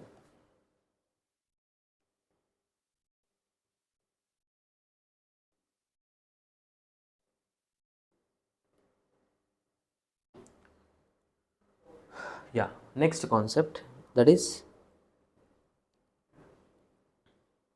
consignment when goods are sent on a invoice price. నార్మల్గా ఒక assumption తీసుకుందాం. So 2 goods sent on consignment, 2 units send చేస్తానమ్మా. n units, 2 units, each unit cost 100, each unit cost 100. So 2 into 100, 200 rupees. And అందులో 1 unit sale చేశారు అనుకుందాం. So by consignee for sales 125 rupees sale చేశారు. మరి remaining closing స్టాక్లో ఉండాలి కదా. So closing stock ఎంత వద్దమ్మా, 100, ఒక యూనిటే ఉంది. So 1 unit sold and 1 unit in the closing stock. So that total 225 rupees అయింది, 225. ఇప్పుడు కన్సైనింగ్ మనం కమిషన్ పే చేస్తాం అనుకుందాం. ఎంత అంటే 10%. So 12.125 into 10%, that is equals to 12.5. And to net profit ఎంత వస్తాము, 225 minus 212.5, that is equals to 12.5. ఇప్పుడు మీరు చూడండి, వర్క్ అంతా చేసేది కన్సైనింగ్, 12.5 రూపీస్ వస్తుంది. మనం ఏం చేయలేదు, జస్ట్ గూడ్స్ ఏం చేస్తాం, మనకు 12.5 రూపీస్ వస్తుంది. ఇప్పుడు చెప్పండి, ఎఫర్ట్ ఎవరిది ఎక్కువ ఉంది, కన్సైనీది ఎక్కువ ఉంది. మరి ఎక్కువ కమిషన్ కన్సైనీకి రావాలనుకుంటాడు కదా, అవునా కదా. ఎస్, లేదు అనుకుంటే 5% అనుకుందాం. 125 into 5%, then it will be 6.25. ఎంత, 6.25. నెట్ ప్రాఫిట్ ఎంత ఉందమ్మా, 225 minus 200 minus 6.25, that is equals to 18.75. ఇప్పుడు కన్సైనీ చూసుకుంటే వర్క్ అంతా చేసింది కన్సైనీ, బట్ ప్రాఫిట్ ఎవరికి ఉంది, కన్సైనర్కి ఉంది. సో ఇప్పుడు consignee why can't I start my own business అనే పాయింట్ రైజ్ అయింది అనుకోండి, కన్సైనీకి లాస్ ఎవరికమ్మా, కన్సైనర్కి లాస్. అందుకోసం కన్సైనర్ ఏం చేస్తాడంటే he will send goods at extra cost, ఆ ఎక్స్ట్రా కాస్ట్ ఏంటంటే he will send each unit 100 rupees కదా, బట్ 100 రూపీస్కి సెండ్ చేయడు, he will send at 106. Let's take it as 107కి సెండ్ చేస్తున్నారు. అంటే ఇప్పుడు దిస్ విల్ బి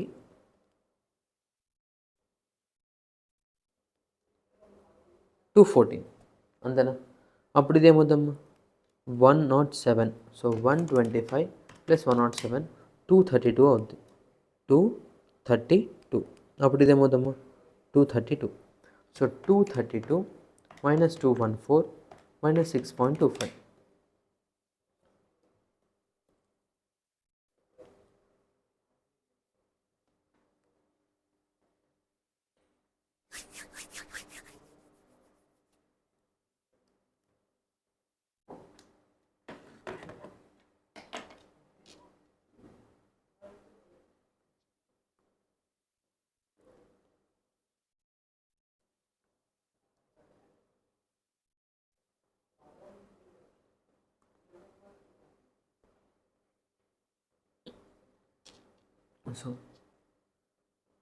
సో ఇది క్లియర్ కదా.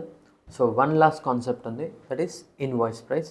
అది ఇన్వాయిస్ ప్రైస్ ఫాస్ట్గా చెప్తే అర్థం కాదు. సో దట్ నెక్స్ట్ కంటిన్యూ అయ్యే లెక్చర్ చూడండి. So full length lecture about invoice price. Done, thank you. Next topic joint venture. Done. So that's all about invoice price method in consignment. So next we are going to discuss joint venture. తెలుసా మీకు joint venture business అంటే? Joint venture నార్మల్గా business organisations sole proprietor అంటే single owner, not for profit organisation, profit making entity కాదు, service oriented entity. Partnership firm where there is a 2 or more number of persons doing in a business in a profit motive. Company అనుకోండి, public at large involve అయి ఉంటారు. అయితే ఈ joint venture ఏంటంటే same like partnership but for a limited period of time. అంటే ఒక specific objective base మీద start చేస్తారు బిజినెస్. వన్స్ ఆబ్జెక్టివ్ కంప్లీట్ అయిందంటే బిజినెస్ క్లోజ్ అయినట్టు. Okay. So nothing but simple చెప్పాలంటే it's a temporary partnership. It is a temporary partnership. So in case of partnership మనం అక్కడ ఓనర్ని పార్ట్నర్ అని అంటాం. But in case of joint venture ఎవరైతే party involve in the contract ఉంటారో వాళ్ళని మనం కో వెంచరర్ అనాలి. ఏమనాలి? Co venturer. సో ఎగ్జాంపుల్స్ చూడండి. Examples of a joint venture. So construction of a dam, bridges or roads. So road construction కోసం కానీ, dam construction, bridge construction కోసం ఒక ఆబ్జెక్ట్ వన్స్ బ్రిడ్జ్ కన్స్ట్రక్షన్ అయ్యేంత వరకు 2 or more పార్టీస్ ఒక business అని start అవుతారు. వన్స్ బ్రిడ్జ్ కన్స్ట్రక్షన్ అయిపోయిన తర్వాత ఎవరి బిజినెస్ వాళ్ళదే. ఓకేనా? So 2 real estate companies enter India agreement of a business to divide the land into your plots and sell those plots to the customers. Once ఒకసారి real estate venture వేయడం, plot sale అయిపోయిన తర్వాత ఇంకా వాళ్ళ business separate business continue అవుతూ ఉంటుంది. Next producing A film. So 2 or more number of producers or else 2 or more number of directors ఒక అగ్రిమెంట్లోకి వస్తారు. సో ఈ ఫిలింని ఇద్దరం కలిసి ప్రొడ్యూస్ చేద్దాము, ఈ ఫిలింని ఇద్దరం కలిసి డైరెక్ట్ చేద్దాము అని. వన్స్ ఒకసారి ఫిలిం అయిపోయిందంటే ఇంకా వాళ్ళ బిజినెస్ సపరేట్, వీళ్ళ బిజినెస్ సపరేట్. అంటే ఒక ఆబ్జెక్టివ్ ఓరియంటెడ్ ఉంటుంది. ఎగ్జాంపుల్ సీజనల్ బిజినెస్ ఉంటుంది, Diwali business. So Diwali crackers, fire crackers. So ఈ ఫైర్ వర్క్స్ బిజినెస్లోకి ఎంటర్ అవుతున్నాం ఫర్ 2 months. వన్స్ 2 months అయిపోయింది, దివాళీ సీజన్ అయిపోయిందంటే నా బిజినెస్ సపరేట్, నీ బిజినెస్ సపరేట్. ఓకేనా? సో లిమిటెడ్ పీరియడ్ కోసం ఎంటర్ అయ్యే పార్ట్నర్షిప్పే జాయింట్ వెంచర్. ఓకేనా? సో ఇప్పుడు మన ఈ టాపిక్లో టోటల్ 3 ప్రాబ్లమ్స్ డిస్కస్ చేస్తాం. ఓకేనా? సో 2 మెథడ్స్ ఆఫ్ అకౌంటింగ్ ఉంటుంది. సెకండ్ మెథడ్లో ఫర్దర్ క్లాసిఫికేషన్ ఉంటుంది. ఓకేనా? So here the partners are called as co-venturers. So profits or losses on a joint venture is shared between the co-venturers in the agreed ratio. Agreement ఖచ్చితంగా ఉంటుంది. Based on the agreement profit share ratio divide అవుతుంది. Next a joint venture has no name. Separate business name ఏమి ఉండాల్సిన అవసరం. Partnership firm అనుకోండి ఖచ్చితంగా name of the business ఉండాలి. But in case of joint venture business name అవసరం లేదు. ఓకేనా? నెక్స్ట్ వన్స్ ఒకసారి పర్పస్ అయిపోయిందంటే బిజినెస్ డిజాల్వ్ అవుతుంది, బిజినెస్ డిస్కంటిన్యూ అవుతుంది. ఓకేనా? జాయింట్ వెంచర్కి కన్సైన్మెంట్కి డిఫరెన్స్ ఏంటంటే కన్సైన్మెంట్లో ఓన్లీ 1 ప్రిన్సిపల్ ఓనర్ ఉంటారు, other person acts like agent. But in case of joint venture all the parties involve in the contract are owners. అందరికీ ప్రాఫిట్ షేరింగ్ ఉంటుంది. బట్ అదే కన్సైన్మెంట్ అనుకోండి ఓన్లీ కన్సైనర్కే ప్రాఫిట్ ఉంటుంది, కన్సైన్కి కమిషన్ ఉంటుంది అంతే. Their relation is principal and agent. But here joint venture relation is owners relation. ఓకేనా? అండ్ జాయింట్ వెంచర్లో ఇన్వెస్ట్మెంట్ అందరు పార్టీస్ తీసుకొని వస్తారు. But in case of consignment investment is only brought by consignor. Risk ఎవరికి ఉంటుందేమో joint వెంచర్లో అందరి పార్ట్నర్స్కి risk ఉంటుంది, అందరి పార్టీస్కి రిస్క్ ఉంటుంది. But in case of consignment risk is with only consignor because he is taking the risk, right? He's a owner. So joint వెంచర్కి పార్ట్నర్షిప్కి సపరేట్ యాక్ట్ ఉంది, జాయింట్ వెంచర్ సపరేట్ యాక్ట్ ఏమీ లేదు. పార్ట్నర్షిప్లో ఉండే పార్టీస్ని పార్ట్నర్స్ అనాలి, బట్ జాయింట్ వెంచర్లో ఉండే పార్ట్నర్స్ని కో వెంచరర్స్ అనాలి. అక్కడ అగ్రిమెంట్ ఉంటుంది, ఇక్కడ అగ్రిమెంట్ ఉంటుంది. ఓకేనా? అండ్ కంటిన్యూటీ వచ్చేసరికి లాంగ్ పీరియడ్ ఆఫ్ టైం ఏమో పార్ట్నర్షిప్ ఉంటుంది, but short period of time joint venture. చెప్పగా స్పెసిఫిక్ ఆబ్జెక్ట్ ఓరియంటెడ్ ఉంటుంది అది. ఓకేనా? So location of the business జనరల్గా లోకల్ ఉంటుంది, but here it may be different places. Okay? Accounting for joint venture చూడండి. Joint venture books of account సపరేట్గా maintain చేస్తున్నారా లేదా అసలు మెయింటైన్ చేయట్లేదు చెక్ చేసుకోవాలి. So first method is when there is separate set of books of accounts are maintain. దీంట్లో journal entries ఉంటాయమ్మా. So partnership ఒకవేళ ఐడియా ఉంటే ఇది కొంచెం బెటర్గా ఉంటుంది, బట్ పార్ట్నర్షిప్ ఐడియా లేకపోతే ఎలా ఆలోచించాలో నేను చెప్తాను. Based on that you can follow. First when there are separate set of books of accounts and when separate set of books are not maintained. అంటే ఇక్కడ ఫస్ట్ మనం చెక్ చేసుకోవాలి ఈ జాయింట్ వెంచర్ అకౌంటింగ్ అంటే ప్రాఫిట్ క్యాలిక్యులేషన్ బేసిక్గా. So profit calculation, distribution and settlement between the co venturers. ఎలా accounting చేయాలంటే first of all ఆ సపరేట్ బిజినెస్ ఆ 2 months 1 month or temporary business కోసం సపరేట్గా బుక్స్ ఆఫ్ అకౌంట్స్ అని మెయింటైన్ చేస్తున్నామో లేదో చెక్ చేసుకోవాలి. Method 1 when there is a separate set of books of accounts. Method 2 సపరేట్గా ఆ బిజినెస్కి బుక్స్ ఆఫ్ అకౌంట్స్ లేవు, బట్ కోవెంచరర్స్ అంటే owners in that business will record the transactions. అది మెథడ్ 2. సో ఫస్ట్ మనం మెథడ్ 1 డిస్కస్ చేద్దాం. Method 1 is when there is a separate set of books of accounts are maintain.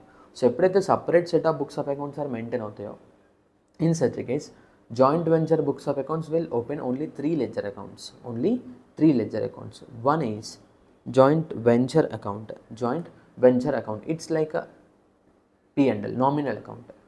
మీకు చూడండి joint venture business temporary business కాబట్టి there is no concept of asset in the joint venture. అంటే ఇప్పుడు long period of benefit వస్తుందని, short period of benefit, ఇట్లా bifurcation ఉంటుంది. అది ఏదైనా ఎక్స్పెన్స్ డెబిట్. ఓకేనా. నార్మల్గా general entry for salary paid ఏం చెప్తాను చెప్పండి, salary account debit to cash account. Salary is expense increase debit, cash is asset increase credit. కానీ ఇక్కడ సాలరీ అకౌంట్ అని ఓపెన్ చేయం మనం, సాలరీ ప్లేస్లో జాయింట్ వెంచర్ అని నోట్ చేస్తాం. ఏమని నోట్ చేస్తాం, జాయింట్ వెంచర్. ఓకేనా. అండ్ ఈ టూ క్యాష్ అని చెప్తున్నాం కదా, ఈ టూ క్యాష్ని రిప్రజెంట్ చేసేదే జాయింట్ బ్యాంక్ అకౌంట్. అంటే ఈ కంపెనీ జాయింట్ వెంచర్ ఏదైతే ఉందో బిజినెస్, దానికోసం ఒక సపరేట్ లెడ్జర్ అకౌంట్ ఉంది, that is joint bank account. ఇప్పుడు నార్మల్ మనం శాలరీ పే చేస్తే శాలరీ అకౌంట్ పెట్టి క్యాష్ అని వస్తాం. బట్ అదే జాయింట్ వెంచర్ బిజినెస్ ఎవరికైనా శాలరీ పే చేసి అనుకోండి, టూ క్యాష్ నోట్ చేయం. టూ క్యాష్ని రిప్రజెంట్ చేసే అకౌంట్ ఏంటి ఇక్కడ, joint bank. So two joint bank. And debit salary ప్లేస్లో ఏం నోట్ చేయాలి, joint venture.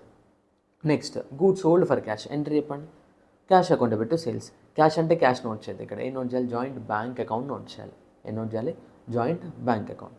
And next two sales ఉంది కదా, సేల్స్ అంటే ఇన్కమ్ ప్లేస్లో కానీ ఎక్స్పెన్స్ ప్లేస్లో కానీ మనం నోట్ చేయాల్సిన అకౌంట్ ఏంటంటే జాయింట్ వెంచర్ అకౌంట్. అంటే టూ సేల్స్ అని నోట్ చేయకూడదు, to joint venture. Let's example we received commission ఎందుకు రిసీవ్ అవుతారంటే some times company shares issue చేస్తారు. మీకు కంపెనీ గురించి ఐడియా లేదు, బట్ జస్ట్ ట్రై చేయండి అర్థం చేసుకోవడానికి. కంపెనీ షేర్స్ ఇష్యూ చేసినప్పుడు there is A concept call minimum subscription. అంటే ఇప్పుడు నేను ఒక 1000 షేర్స్ ఇష్యూ చేస్తే అట్లీస్ట్ 900 షేర్స్ పబ్లిక్ పర్చేస్ చేయాలి అని, అప్పుడే అది వ్యాలిడ్ ఇష్యూ అవుతుంది. ఇప్పుడు ఈ జాయింట్ వెంచర్ బిజినెస్ ఏం చేయొచ్చు అంటే, మేబీ ఏదైనా కంపెనీ ఆ జాయింట్ వెంచర్ బిజినెస్ కాంట్రాక్టర్ కావచ్చు, ఏంటంటే మా కంపెనీ షేర్స్ ప్రమోట్ చేయండి, మా కంపెనీ షేర్స్ పబ్లిక్ సబ్స్క్రైబ్ అయ్యేటట్టు చూడండి అని. ఒకవేళ పబ్లిక్ సబ్స్క్రైబ్ చేయకపోతే మీరు సబ్స్క్రైబ్ చేయాలని కాంట్రాక్ట్లోకి రావచ్చు. ఓకేనా. మినిమం సబ్స్క్రిప్షన్, వాళ్ళు చేసిన వర్క్కి వాళ్ళకి కమిషన్ పే చేస్తాం. అంటే జాయింట్ వెంచర్ బిజినెస్ ఏంటంటే so and so company shares sale చేయాలి అని. ఓకేనా. ఇప్పుడు సేల్ చేయడం వల్ల వాళ్ళు చేసిన సర్వీస్కి కంపెనీ ఏదైతే ఉందో వాళ్ళు కమిషన్ పే చేస్తారు. Then commission income to the joint venture business. నార్మల్గా ఎంట్రీ ఫర్ కమిషన్ రిసీవ్డ్ ఏం చెప్పండి, క్యాష్ అకౌంట్ డెబిట్ కమిషన్. కానీ ఇక్కడ క్యాష్ నోట్ చేయొచ్చా, నో. ఏం నోట్ చేయాలి, joint bank account asset increase debit. So debit joint bank. And to commission note చేయకూడదు, to joint venture. అంటే ఇన్కమ్ కదా, ఇన్కమ్ అయినా ఎక్స్పెన్స్ అయినా we have to use a ledger called joint venture. And there is no concept of asset ఉండదు ఇక్కడ. ఓకేనా. Now so total ఇందులో 3 ledgers ఉంటాయి. One is joint venture account, second one is joint bank account, and third one is coventurers account. Coventurers ఎంతమంది ఉంటే అన్ని accounts ఉంటాయి. Example 2 members ఉన్నారు, then coventurer A, coventurer B. 3 members ఉన్నారు, coventurer A, coventurer B, coventurer C. Same like partnership, partner A, partner B, partner C. అలాగే. And one more thing, better understanding కోసం నార్మల్గా sole proprietor బిజినెస్లో sole proprietor owner name business బుక్స్లో note చేస్తామా, note చేయం. ఏం note చేస్తాం, మనం క్యాపిటల్ అకౌంట్లో నోట్ చేస్తాం కదా. సో ఇక్కడ కూడా ఓనర్ నేమ్ క్యాపిటల్, అక్కడేమో క్యాపిటల్ అని చెప్తున్నాం కదా, but in this capital account is same as joint venture account, like coventurer account. ఏంటది, coventurer account. Example, business started with cash of rupees 10,000 అని చెప్తున్నాం. సో క్యాష్ అకౌంట్లో పెట్టి క్యాపిటల్ అని రాసేస్తాం మనం. ఓకేనా. బట్ ఇక్కడ బిజినెస్ స్టార్ట్ చేయాలంటే ఎవరు ఇవ్వాలి అమౌంట్, కోవెంచరర్ ఇవ్వాలి కదా.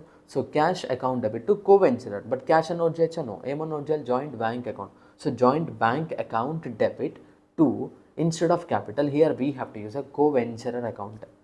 ఓకేనా. క్యాపిటల్ అన్న కోవెంచరర్ అన్న same meaning. Any transaction in between the owner and the బిజినెస్కి ఎఫెక్ట్ అయ్యేది ఏంటో మా క్యాపిటలే కదా. సో ఇక్కడ జాయింట్ వెంచర్ బిజినెస్కి కోవెంచర్కి ఏమైనా ట్రాన్సాక్షన్ అక్కడ అవుతే effect ledger would be coventurer account. ఏంటది, కోవెంచరర్ అకౌంట్. సో ఇప్పుడు కొన్ని ఇలస్ట్రేటివ్ ఎగ్జాంపుల్స్ చూద్దాం, ఆఫ్టర్ దట్ ప్రాబ్లమ్ చూద్దాం. ఓకేనా. So number of ledgers 3. One is joint venture account, second one is joint bank account, and third one is coventurer account. Coventurer account అన్న capital account అన్న same meaning. But నార్మల్గా sole proprietor business ఒకటే capital ఉంటుంది, but ఇక్కడ 2 or more number of persons ఎంతమంది ఉంటే అన్ని capital accounts ఉంటాయి. కానీ క్యాపిటల్ నోట్ చేయకూడదు. ఏమో నోట్ చేయాలి, కోవెంచరర్ అకౌంట్ అని నోట్ చేయాలి. Clear. Now make a joint venture account, it is similar to the profit and loss account. So a joint venture account is opened with record of all transactions related to the activities carried out. In this account, debit side all expenses and irrespective of its nature. అది capital అయినా revenue అయినా, అంటే asset అయినా expense అయినా. In the credit side all sales to the outsiders as well as to the coventurers. ఓనర్కి sale చేసినది credit side note చేయాలి joint venture అకౌంట్లో. The net result of this account will be either profit or loss. ఇంకా joint bank అంటే తెలుసు కదా, moment of cash and bank balance. And coventure account is a personal account of the owner. That is to be used to record transactions in between co-venturer and joint venture business. Now, accounting entries చూడండి. Contribution of a co-venturer. There is a transaction between co-venturer and business, right? So, అంటే బిజినెస్కి capital తీసుకొచ్చినట్టు. So cash account పెట్టి capital రాస్తాం madam. But ఇక్కడ cash ప్లేస్లో joint bank account, capital ప్లేస్లో co-venturer account. ఎవరు amount ఇస్తే వాళ్ళ అకౌంట్ క్రెడిట్ చేయాలి. సో ఏ అనే పర్సన్ 10,000 ఇచ్చారు, దెన్ జాయింట్ బ్యాంక్ అకౌంట్ పెట్టు ఏ 10,000 ఇలా నోట్ చేస్తాం. దా next, goods sent by the coventurer out of his own stock. Now listen. So తన ఓన్ స్టాక్ నుంచి గూడ్స్ ఇచ్చాడు. ఇప్పుడు మనం బుక్స్ ఆఫ్ అకౌంట్స్ ఎవరి బుక్స్లో ఎంట్రీ పాస్ చేసేది, coventurer books, joint venture business. Joint venture business because separate set of books of accounts ఉన్నాయి కదా ఇక్కడ. So first thing, joint venture బిజినెస్కి it is a expense. So expense increase debit joint venture account. ఇప్పుడు ఆ particular goods మనకి capital అవుద్ది కదా, anything which is to be brought by the owner in to the business, అది cash అవ్వచ్చు, goods అవ్వచ్చు, any asset అవ్వచ్చు, అది క్యాపిటలే కదా. సో ఇక్కడ కూడా జాయింట్ వెంచర్ అకౌంట్ పెట్టు క్యాపిటల్ అంటే coventurer account. Next, expenses paid by the coventurers. మనం పే చేయాల్సిన ఎక్స్పెన్సెస్ కోవెంచరర్ పే చేస్తే మనం ఎవరికి పే చేయాలి, కోవెంచరర్కి పే చేయాలి కదా. సో ఎక్స్పెన్స్ ఇంక్రీజ్ అబి జాయింట్ వెంచర్, అండ్ ఆ అమౌంట్ ఎవరికి పే చేయాలి, కోవెంచరర్కి పే చేయాలి. So liability increase credit to capital, that is to coventurer account. Next, material purchased out of joint venture funds. అంటే బిజినెస్సే గూడ్స్ పర్చేజ్ చేస్తుంది. బిజినెస్ దగ్గర ఉండే ఫండ్ ఏంటి, జాయింట్ బ్యాంకే కదా. సో గూడ్స్ పర్చేజెస్ ఎంట్రీ ఏమొస్తాము, పర్చేజ్ అకౌంట్ పెట్టు జాయింట్ బ్యాంక్. బట్ ఇక్కడ పర్చేజ్ అని నోట్ చేయకూడదు, ఏమో నోట్ చేయాలి, జాయింట్ వెంచర్ అకౌంట్ అని నోట్ చేయాలి. సో జాయింట్ వెంచర్ అకౌంట్ పెట్టు joint bank account. Next, for expenses out of joint bank, joint venture account పెట్టు joint bank, same kind of. For goods sold for cash, మనం goods sale చేస్తున్నాం, cash వస్తుంది. So cash account పెట్టు sales account. But cash అంటే ఏం note చేయాలి, ఇక్కడ joint bank account note చేయాలి. సేల్స్ అంటే జాయింట్ వెంచర్ అకౌంట్. ఎక్స్పెన్స్ అయినా ఇన్కమ్ అయినా joint venture because it acts like a profit and loss account. So bank account పెట్టు joint venture account. Clear. Next, contract or a sale price received in form of shares or a cash. అంటే ఇక్కడ point ఏంటంటే మనం goods sale చేస్తాం, as a consideration opposite company వాళ్ళు shares ఇచ్చారు మనకి. Then instead of debiting cash here we have to debit shares. So shares account debit joint venture. లేదు cash shares రెండు ఇచ్చారు, then joint bank account debit shares account debit to joint venture. మన బిజినెస్లో cash ఏదైనా మిగిలింది అనుకోండి, ఎవరు తీసుకుంటారు, ఓనర్స్. మరి ఇక్కడ షేర్స్ ఎవరు తీసుకుంటారు, owners. Done. Next, commission or salary to the co-venturers. Co-venturer మరి బిజినెస్ కోసం వర్క్ చేస్తున్నారు కదా, సో వాళ్ళ కమిషన్ కానీ సాలరీ కానీ పే చేయాల్సి వస్తుంది. ఎవరమ్మా, business. So business point of view it is expense increase debit joint venture account debit. ఎవరికి పే చేయాలి, ఓనర్కి పే చేయాలి. ఓనర్ అంటే ఎవరమ్మా, కోవెంచరర్. సో పే చేయాలి కాబట్టి capital liability increase credit to coventurer account. మీకు బేసిక్స్ రాకుండా డైరెక్ట్గా ఎంట్రీస్ చూస్తే అర్థం కాదు, ఓకేనా. ఇన్ కేస్ ఎవరైనా బేసిక్స్ చూడకపోతే పార్ట్ 1లో ఉంది కదా basics, CA foundation classes, regular classes update చేసాము, అది యూటిలైజ్ చేసుకోండి. Done. Next, unsold goods taken over by co-venturer. Business నుంచి ఓనర్ ఏదైనా విత్డ్రా చేస్తే, బిజినెస్ నుంచి ఓనర్ తీసుకెళ్ళిపోతే క్యాపిటల్ రెడ్యూస్ చేయాలి కదా, drawings reduced from the capital అంటే ఇక్కడ ఏంటి, కోవెంచరర్కి ఏ బ్యాలెన్స్ ఉంటుంది, క్రెడిట్ బ్యాలెన్స్ ఉంటుంది. అది డిక్రీజ్ అవ్వాలంటే డెబిట్ చేయాలి. So coventurer account debit to joint venture. Discuss చేసాం, బిజినెస్ నుంచి గూడ్స్ బయట వాళ్ళకి సేల్ చేస్తాం, ఓనర్కి సేల్ చేస్తాం, it is considered as a income. So to joint venture. Next, shares taken by coventurer. Goods తీసుకెళ్తే ఇన్కమ్ అవుతుంది, షేర్స్ అంటే మన దగ్గర డెబిట్లో ఉన్న షేర్స్ ఏమవుతామో డిక్రీస్ అవుతాయి. So 2 shares and coventurer account debit. If shares are sold in open market, లేదు సార్ బయట ఎవరికైనా సేల్ చేసాం, అప్పుడు షేర్స్ అసలు డిక్రీస్ క్రెడిట్, మనకి బ్యాంక్ బ్యాలెన్స్ వస్తాయి కదా. So joint bank increase debit. Next, for profit అన్న జాయింట్ వెంచర్. సో వచ్చిన ప్రాఫిట్ ఎవరికి షేర్ చేయాలమ్మా, కోవెంచరర్కి షేర్ చేయాలి కదా. So joint venture account profit and loss అకౌంట్లో ఉంటుంది. అంటే ఇక్కడ this is a profit and loss account. మనం ఏం చేస్తాం, ఇక్కడ 2 నెట్ ప్రాఫిట్ అని రాస్తాం కదా. మళ్ళీ నెట్ ప్రాఫిట్ ఎక్కడ ట్రాన్స్ఫర్ చేస్తాము, క్యాపిటల్కి ట్రాన్స్ఫర్ చేస్తాం. అంటే నెట్ ప్రాఫిట్ టు క్యాపిటల్. ఇప్పుడు చూసుకోండి, నెట్ ప్రాఫిట్ క్యాన్సిల్. అంటే ఎంట్రీ ఏంటి, ప్రాఫిట్ అండ్ లాస్ అకౌంట్ పెట్టి capital. Profit and loss account అంటే it is a joint venture account. Capital అంటే coventurer account. So joint venture account పెట్టు coventurer account. Clear. Next, in case of loss అనుకోండి దానికి reverse. Coventurer account by joint venture అంటే ఓనర్కి pay చేసే amount decrease అయిపోతుంది, loss minus liability decrease. And joint venture account debit balance ఉంటుంది, మరి అది క్రెడిట్ చేయాలంటే అది క్యాన్సిల్ అవ్వాలంటే క్రెడిట్ చేయాలి. Next final distribution of funds. లాస్ట్లో బిజినెస్ ఏదైనా క్యాష్ ఫండింగ్ బ్యాలెన్స్ ఉంటే అది ఎవరికి ట్రాన్స్ఫర్ చేయాలమ్మా? Coventurer. So coventurer account debit to bank account. Done. So these are the journal entries in the books of joint venture, ఎందుకంటే it is maintaining a separate set of books of accounts. Now illustration 12 చూడండి. మా each మెథడ్కి ఒక్కొక్క problem discuss చేస్తాం, accordingly remaining problems మీరు solve చేయొచ్చు, fine, ప్రాబ్లమే లేదు, ఓకేనా. Aditya and Amit entered into a joint venture to buy and sell a Ganesh idols. Maybe Ganesh festival కోసం ఆ పర్టికులర్ డే కోసం బిజినెస్ అనమాట.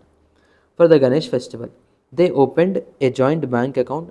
Aditya deposited 2 lakhs and Amit deposited 1,50,000. So each co-venturer contributed 2 lakhs and 1,50,000. Aditya supplied Ganesh idols worth 25,000. అంటే ఆదిత్య అనే person క్యాష్తో పాటు తన own separate business నుంచి Ganesh idols కూడా తీసుకొచ్చాడంట. And Amit supplied decoration materials worth 15,000. ఇక్కడ చూడండి, 2 కోవెంచరర్స్ ఉన్నారు, 2 members క్యాష్ తీసుకొచ్చారు అండ్ 2 members మెటీరియల్స్ కూడా తీసుకొచ్చారు.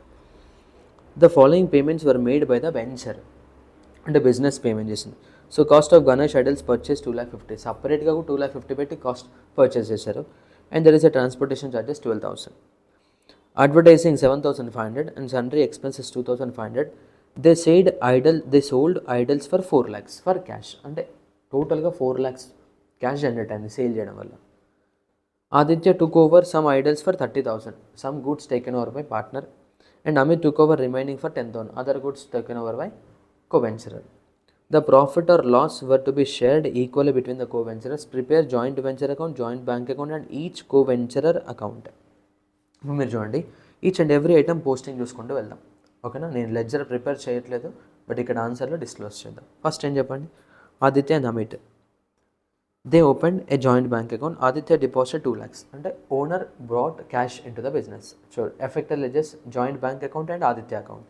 సో జాయింట్ బ్యాంక్ అకౌంట్లో debit side to Aditya for contribution 2 lakhs and to Amit for contribution 1,50,000. Clear. మళ్ళీ సేమ్ ఇదే అమౌంట్స్ ఆదిత్య అకౌంట్లో credit side joint bank and Amit అకౌంట్లో credit side joint bank. So Aditya credit side joint bank and Amit credit side joint bank. Clear, ఏమైనా డౌటా? Next ఇక్కడికి first transaction అయిపోయింది. Aditya supplied Ganesh idols worth 25,000 and Amit supplied decoration materials worth 15,000. Now think from the point of view of joint venture. So for venture it is a expense, but ఆ payment ఎవరు చేసినట్టమ్మా? Coventurer, అంటే కో-వెంచరర్కి ఇవ్వాలి కదా. So ఈ 25,000కి journal entry would be joint venture account debit to Aditya account. So that's why joint venture అకౌంట్లో debit side to Aditya for 25,000 and to Amit for 15,000. Same ledger account, same journal entries will be reflected in the Aditya and Amit account. For Aditya, buy joint venture for materials 25,000, buy joint venture for materials 15,000. Clear? Any doubt?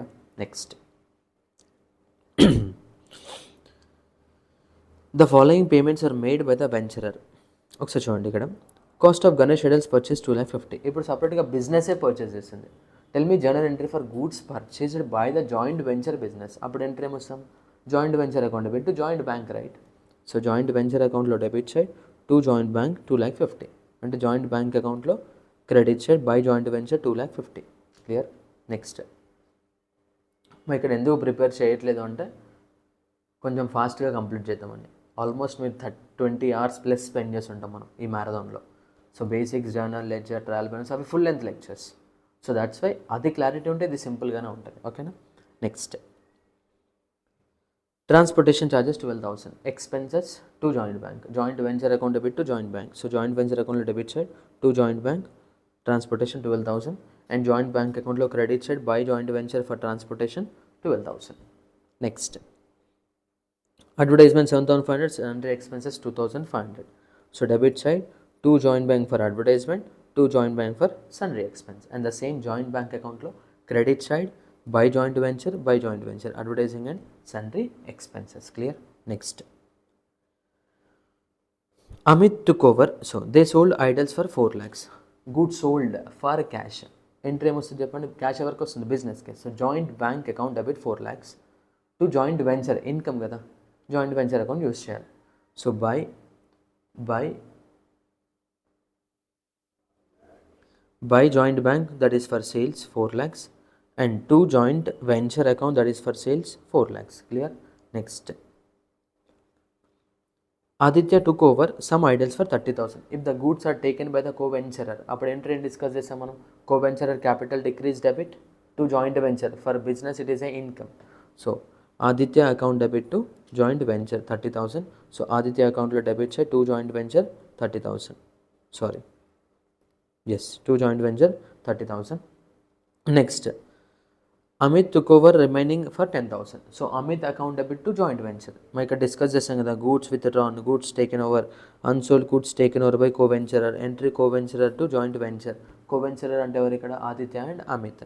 So by Amit account 10,000 and again Amit అకౌంట్లో debits to joint venture account 10,000. Now on overall basis ఇప్పుడు చూసుకుంటే joint venture బిజినెస్లో అన్ని postings అయిపోయినాయి కదా, 1 2 3 4 5 6 అన్నీ అయిపోయినాయి కదా. సో బ్యాలెన్స్ చేసుకొని you'll get 1,28,000. So equal sharing కాబట్టి to profit on venture Aditya and Amit 64 and 64,000. 64,000 and 64,000. And now come to Aditya account. Aditya అకౌంట్లో credit side profit distribution. Profit distribution entry ఏం చెప్పాం మనం? Joint venture to coventurer for profit. Joint venture to coventurer. So joint venture account, coventurer అకౌంట్లో credit side by joint venture 64,000 and Amit అకౌంట్లో by joint venture 64,000. ఇప్పుడు Aditya account and Amit అకౌంట్లో difference balance ఉంది, that is 2,59,000 difference and 2,19,000 difference. మరి ఇక్కడ ఎంత అయితే difference ఉందో అంత అమౌంట్ జాయింట్ బ్యాంక్ అకౌంట్లో ఉంటుంది. బికాస్ బిజినెస్లో క్లోజింగ్ బ్యాలెన్స్ అంతా కూడా ఎక్కడ ఉంటుందో, జాయింట్ బ్యాంక్ ఫండింగ్ ఎక్కడ ఉంటుంది? జాయింట్ బ్యాంక్లోనే కదా. సో ఆ బ్యాలెన్స్ ఏదైతే ఉందో అది కోవెంచరర్ తీసుకుంటారు. అయితే ఇక్కడ మీరు డైరెక్ట్గా ఇది బ్యాలెన్స్ చేశారనుకోండి, ఇలాగ డిఫరెన్స్ 2,59,000 ప్లస్ 2,19,000 ఎంత వస్తామో? 2,59,000 ప్లస్ 2,19,000 4,78,000 వస్తుంది. మరి 4,78,000 ప్రాఫిట్ కాదు, ఈక్వల్గా డిస్ట్రిబ్యూట్ చేస్తారు మీరు. ఫస్ట్ ఇది బ్యాలెన్స్ చేస్తే ఇది బ్యాలెన్స్ చేయకూడదు. First we have to do balance for Aditya and Amit. There after ఇక్కడున్న క్లోజింగ్ బ్యాలెన్స్ ఏదైతే ఉందో అది జాయింట్ బ్యాంక్ అకౌంట్లో పోస్టింగ్ అవ్వాలి. దెన్ 2,59,000 2,19,000 వస్తుంది, టాలీ అవుతుంది జాయింట్ బ్యాంక్. ఒకవేళ మీరు కనుక ఫస్ట్ ఈ 4,78,000 తీసుకోండి, డివైడెడ్ బై 2 చేసి 2,39,000 in Aditya, 2,39,000 in Amit note చేశాను అనుకోండి, Aditya account Amit account balance అవ్వదు. ఏం చేయాలో అర్థం కాదు, జాయింట్ బ్యాంక్లో బ్యాలెన్స్ లేదు, అయిపోయింది. ఓకేనా? సో ఇలా డిస్ట్రిబ్యూట్ చేయొద్దు. First we have to close coventurer account balances, thereafter joint bank. ఓకేనా? మనకి ఎగ్జామ్కి వచ్చేది MCQs కాబట్టి బేసిక్ నాలెడ్జ్ అంటే సరిపోద్ది జాయింట్ వెంచర్ బిజినెస్లో. ఓకేనా? డన్. నెక్స్ట్ ఇప్పుడు అయిపోయిన మెథడ్ ఏంటమ్మా? When there is a separate set of books are maintain. Now when separate set of books of accounts are not maintained, అంటే ఇక్కడ జాయింట్ వెంచర్ బిజినెస్ అనేది సపరేట్గా బుక్స్ ఆఫ్ అకౌంట్స్ ఏమి మెయింటైన్ చేయదు. So when there is no separate books of accounts are maintain, in such case మళ్ళీ further classification 2.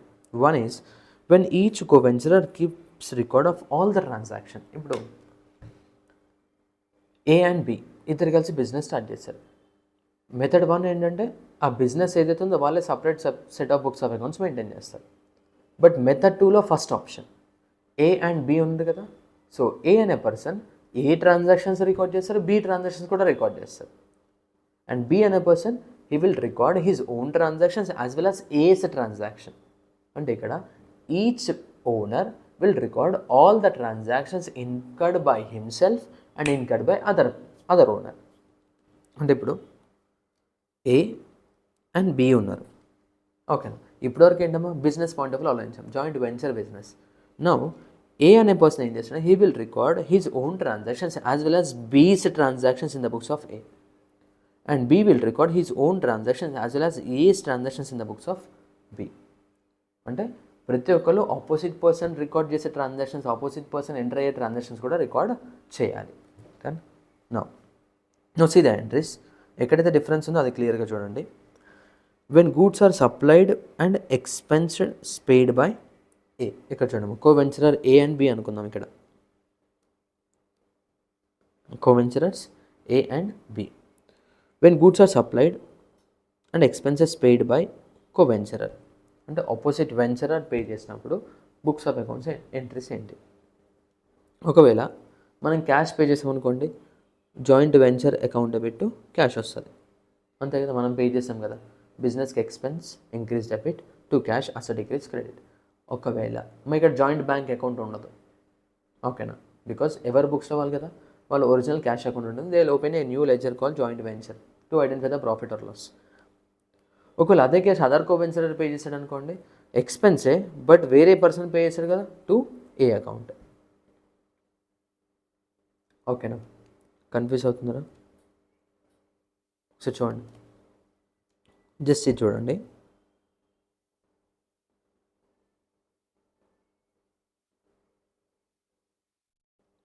చూడండి ఒకసారి, when expenses paid by A, అంటే ఇక్కడ మనం A point of view think చేయండి.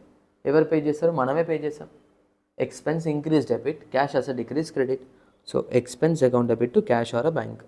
క్లియర్? ఇప్పుడు మనం పే చేస్తాం కదా, ఆపోజిట్ పర్సన్ ఈ ట్రాన్సాక్షన్ రికార్డ్ చేయాలా లేదా? ఎస్, రికార్డ్ చేయాలి, because each person record all the transactions. Each person record all the transaction. ఇప్పుడు కో-వెంచరర్ బి పాయింట్ ఆఫ్ వ్యూ వాడికి కూడా ఎక్స్పెన్స్ చేయాలి, జాయింట్ వెంచర్ డెబిట్, కానీ వాడు పే చేశాడా? ఎవరు పే చేశారు? ఏ అనే పర్సన్ పే చేశాడు. అంటే B has to record that this amount is paid by A, so to A account. అంటే బి అనే పర్సన్ ఏ అనే పర్సన్ ఎలా ట్రీట్ చేయాలంటే, A will record all the transactions as his own transactions, B will record all transactions as his own transactions. ఇప్పుడు నువ్వు ఖర్చు పెట్టావు అనుకోండి, I have to assume that నేను ఖర్చు పెట్టాల్సిన అమౌంట్ నువ్వు ఖర్చు పెట్టావు అని, సో దట్ నేను నీకు పే చేయాలి. ఒకవేళ నేను ఏదైనా ఖర్చు పెట్టాను అనుకోండి, నువ్వెలా ట్రీట్ చేస్తాను, నువ్వు ఖర్చు పెట్టిన అమౌంట్ నేను పే చేశానని చెప్పి నీ బుక్స్ ఆఫ్ అకౌంట్స్లో ఎంట్రీ పాస్ చేస్తాం. ఓకేనా, అంటే అయితే మనం పే చేయాలి, లేదా ఆబ్లిగేషన్ ఉంటుంది. Expense debit a common, joint venture debit, joint venture debit. ఒకవేళ మనమే పే చేస్తాం అనుకోండి, టూ క్యాష్, లేదు ఆపోజిట్ పర్సన్ పే చేస్తే instead of to cash to bank to other coventurer account వస్తుంది. ఓకేనా, నెక్స్ట్ ఇప్పుడు ఇంకోటి చూద్దాం. వెన్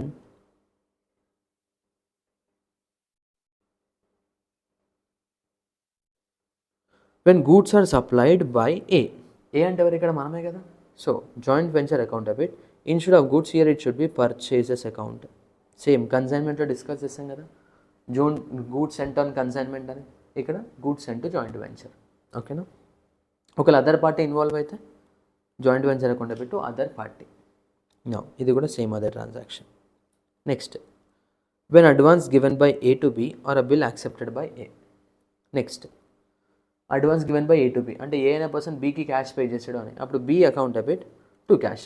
లేదు క్యాష్ ఇవ్వలేదు, సిగ్నేచర్ చేసే acceptance, then it is bills payable. It is bills payable. Now when sale proceeds are received by A, A అంటే మనమే కదా, మనమే కలెక్ట్ చేసుకుంటే cash or bank account debit to joint venture, because that is a income. Income అంటే increase credit joint venture. When sale proceeds are received by B అంటే opposite party receive చేసుకున్నాడు. ఇప్పుడు మనం ఎలా ట్రీట్ చేయాలంటే, మన ఇన్కమ్ని ఆపోజిట్ పర్సన్ కలెక్ట్ చేసుకున్నాడని ట్రీట్ చేయాలి. అంటే to income to joint venture, so to joint venture, and we have right to receive amount from the other coventurer, then కో-వెంచరర్ account debit, other coventurer. Next, for unsold goods taken over by A, for unsold goods taken over by A అంటే business goods నేను తీసుకున్నాను, నేను బిజినెస్కి goods ఇచ్చినప్పుడు ఏం రాసినాం? Joint venture account debit to purchase కదా. ఇప్పుడు దానికి reverse, purchase account debit to joint venture account. ఒకవేళ అదే గూడ్స్ ఆపోజిట్ కో-వెంచరర్ తీసుకున్నాను అనుకోండి, then కో-వెంచరర్ account debit to joint venture. Same entry, instead of purchase debit there we have to debit co-venturer account. మనం ఇక్కడ credit side ఏం discuss చేయకపోయినా పర్లేదు, ఓకేనా, కన్ఫ్యూజింగ్ ఉంటుంది, జస్ట్ ఇవి చదువుకుంటే సరిపోతుంది. Next, for profit on joint venture business. ఇప్పుడు బిజినెస్ ఇద్దరిది, ప్రాఫిట్ మొత్తం నా ఒక్కడికైనా? నో, ఇద్దరికి ఉండాలి కదా. సో ప్రాఫిట్ ఐడెంటిఫై చేయి, నీ షేర్ ఆఫ్ ప్రాఫిట్ని పిఎన్ఎల్కి ట్రాన్స్ఫర్ చేసే, but other co-venturer share of profit ఉంటుంది కదా, అది లయబిలిటీలా నోట్ చేయాలి. So joint venture account debit to PNL it is own share, అంటే మన షేర్ అనమాట. అది ఆపోజిట్ పార్టీ షేర్ అనుకోండి, to B account to co-venturer. అదొక లాస్ అనుకోండి, then reverse. So B account debit, PNL account debit to joint venture. ఓకేనా, so ఒక illustration చేస్తే will get clarity on this.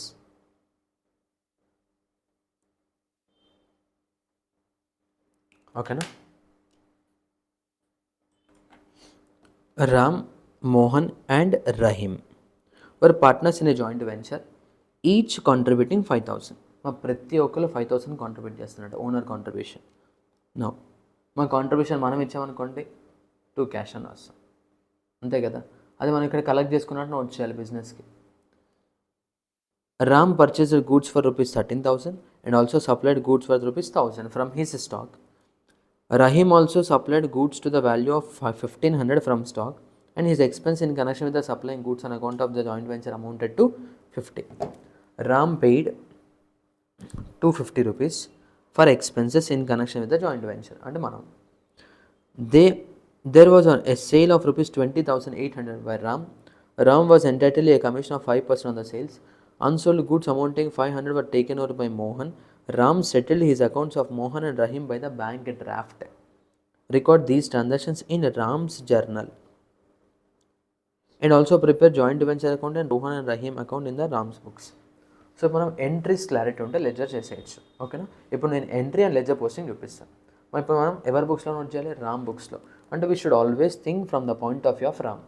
Ram cash ఇచ్చాడు అనుకోని 2 క్యాష్ అని రాస్తాం. అదే వేరే వాళ్ళు క్యాష్ ఇచ్చారనుకోని బిజినెస్కి మనకి క్యాష్ ఇచ్చినా నోట్ చేయాలి, ఓకేనా.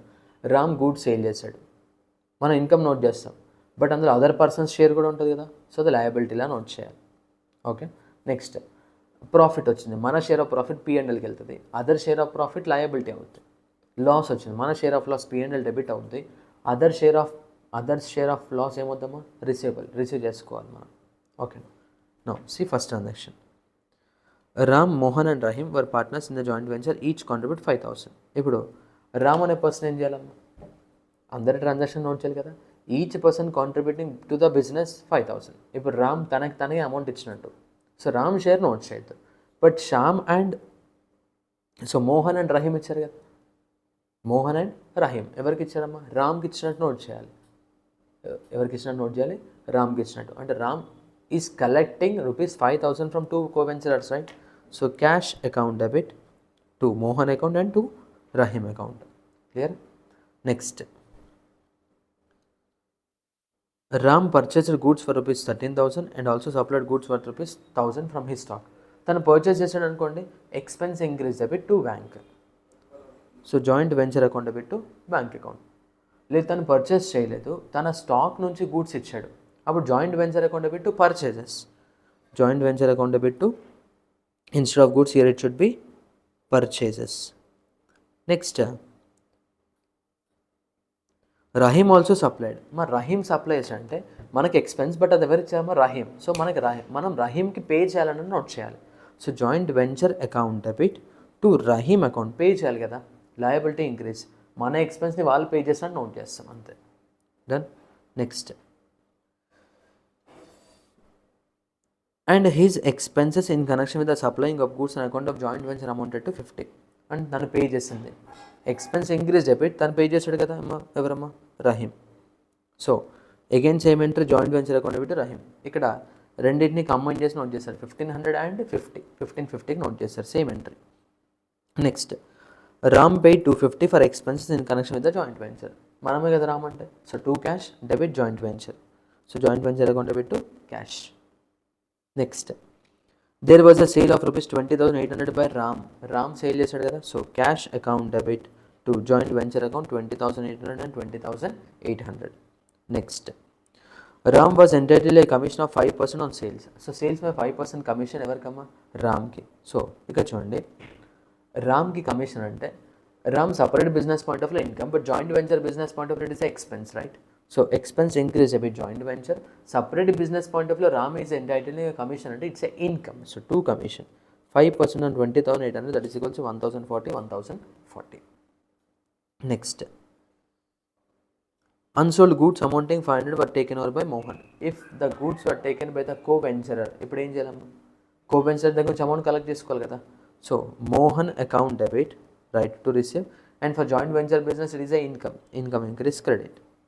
నెక్స్ట్, అంతే కదా. Ram settle his accounts of Mohan and Rahim by draft. So first profit loss check చేసుకోవాలి. ప్రాఫిట్ లాస్ చెక్ చేయాలంటే జాయింట్ వెంచర్ అకౌంట్లో, లిసన్ కేర్ఫుల్, తను పర్చేస్ చేసినవి, own goods supplied, all expenses including commission debit చేయండి, and sales and unrecorded like unsold goods taken over by Mohan credit చేసాం. So that we got a profit of 4,460. ఈ 4,460 ప్రాఫిట్లో 3 members share ఉంది, Ram, Rahim and Mohan. So the amount of share of Ram shall be transferred to profit and loss account. For others, we have to account it as a liability. So Mohan account, Rahim account. So వాళ్ళ involvement transactions అన్ని note చేసాం. So profit ఏదైతే ఉందో అది 1,487 credit చేసాం. ఇప్పుడు మోహన్ అకౌంట్లో, రహీమ్ అకౌంట్లో ఏదైతే బ్యాలెన్స్ ఉందో ఆ బ్యాలెన్స్ మనం సెటిల్ చేయాలని చెప్పాం. So that's why 2 bank account and 2 bank account. Clear? ఇదేంటమ్మా మెథడ్ 2లో ఫస్ట్ వన్. ఓకేనా? మెథడ్ 2లో first one, when each co-venturer keep record of all the transactions. Next, when co-venturer records only his transactions, దాన్ని మనం memorandum joint venture account అంటాం. ఓకేనా? So memorandum joint venture account. So here each co-venturer records only those joint venture transactions which are affected by him with the help of a personal account designed as joint venture with co-venturer account. Example, A and B unnaru. Now A should record transactions only which are related to A, and B will record only transactions which are related to B, and they'll prepare a ledger account, they'll prepare journal entries with a special account called joint venture with B in the books of A and joint venture with A in the books of B. అంటే A అనే person books of అకౌంట్స్లో there is a account called joint venture with B, and in the B books of accounts there is a ledger called joint venture with A.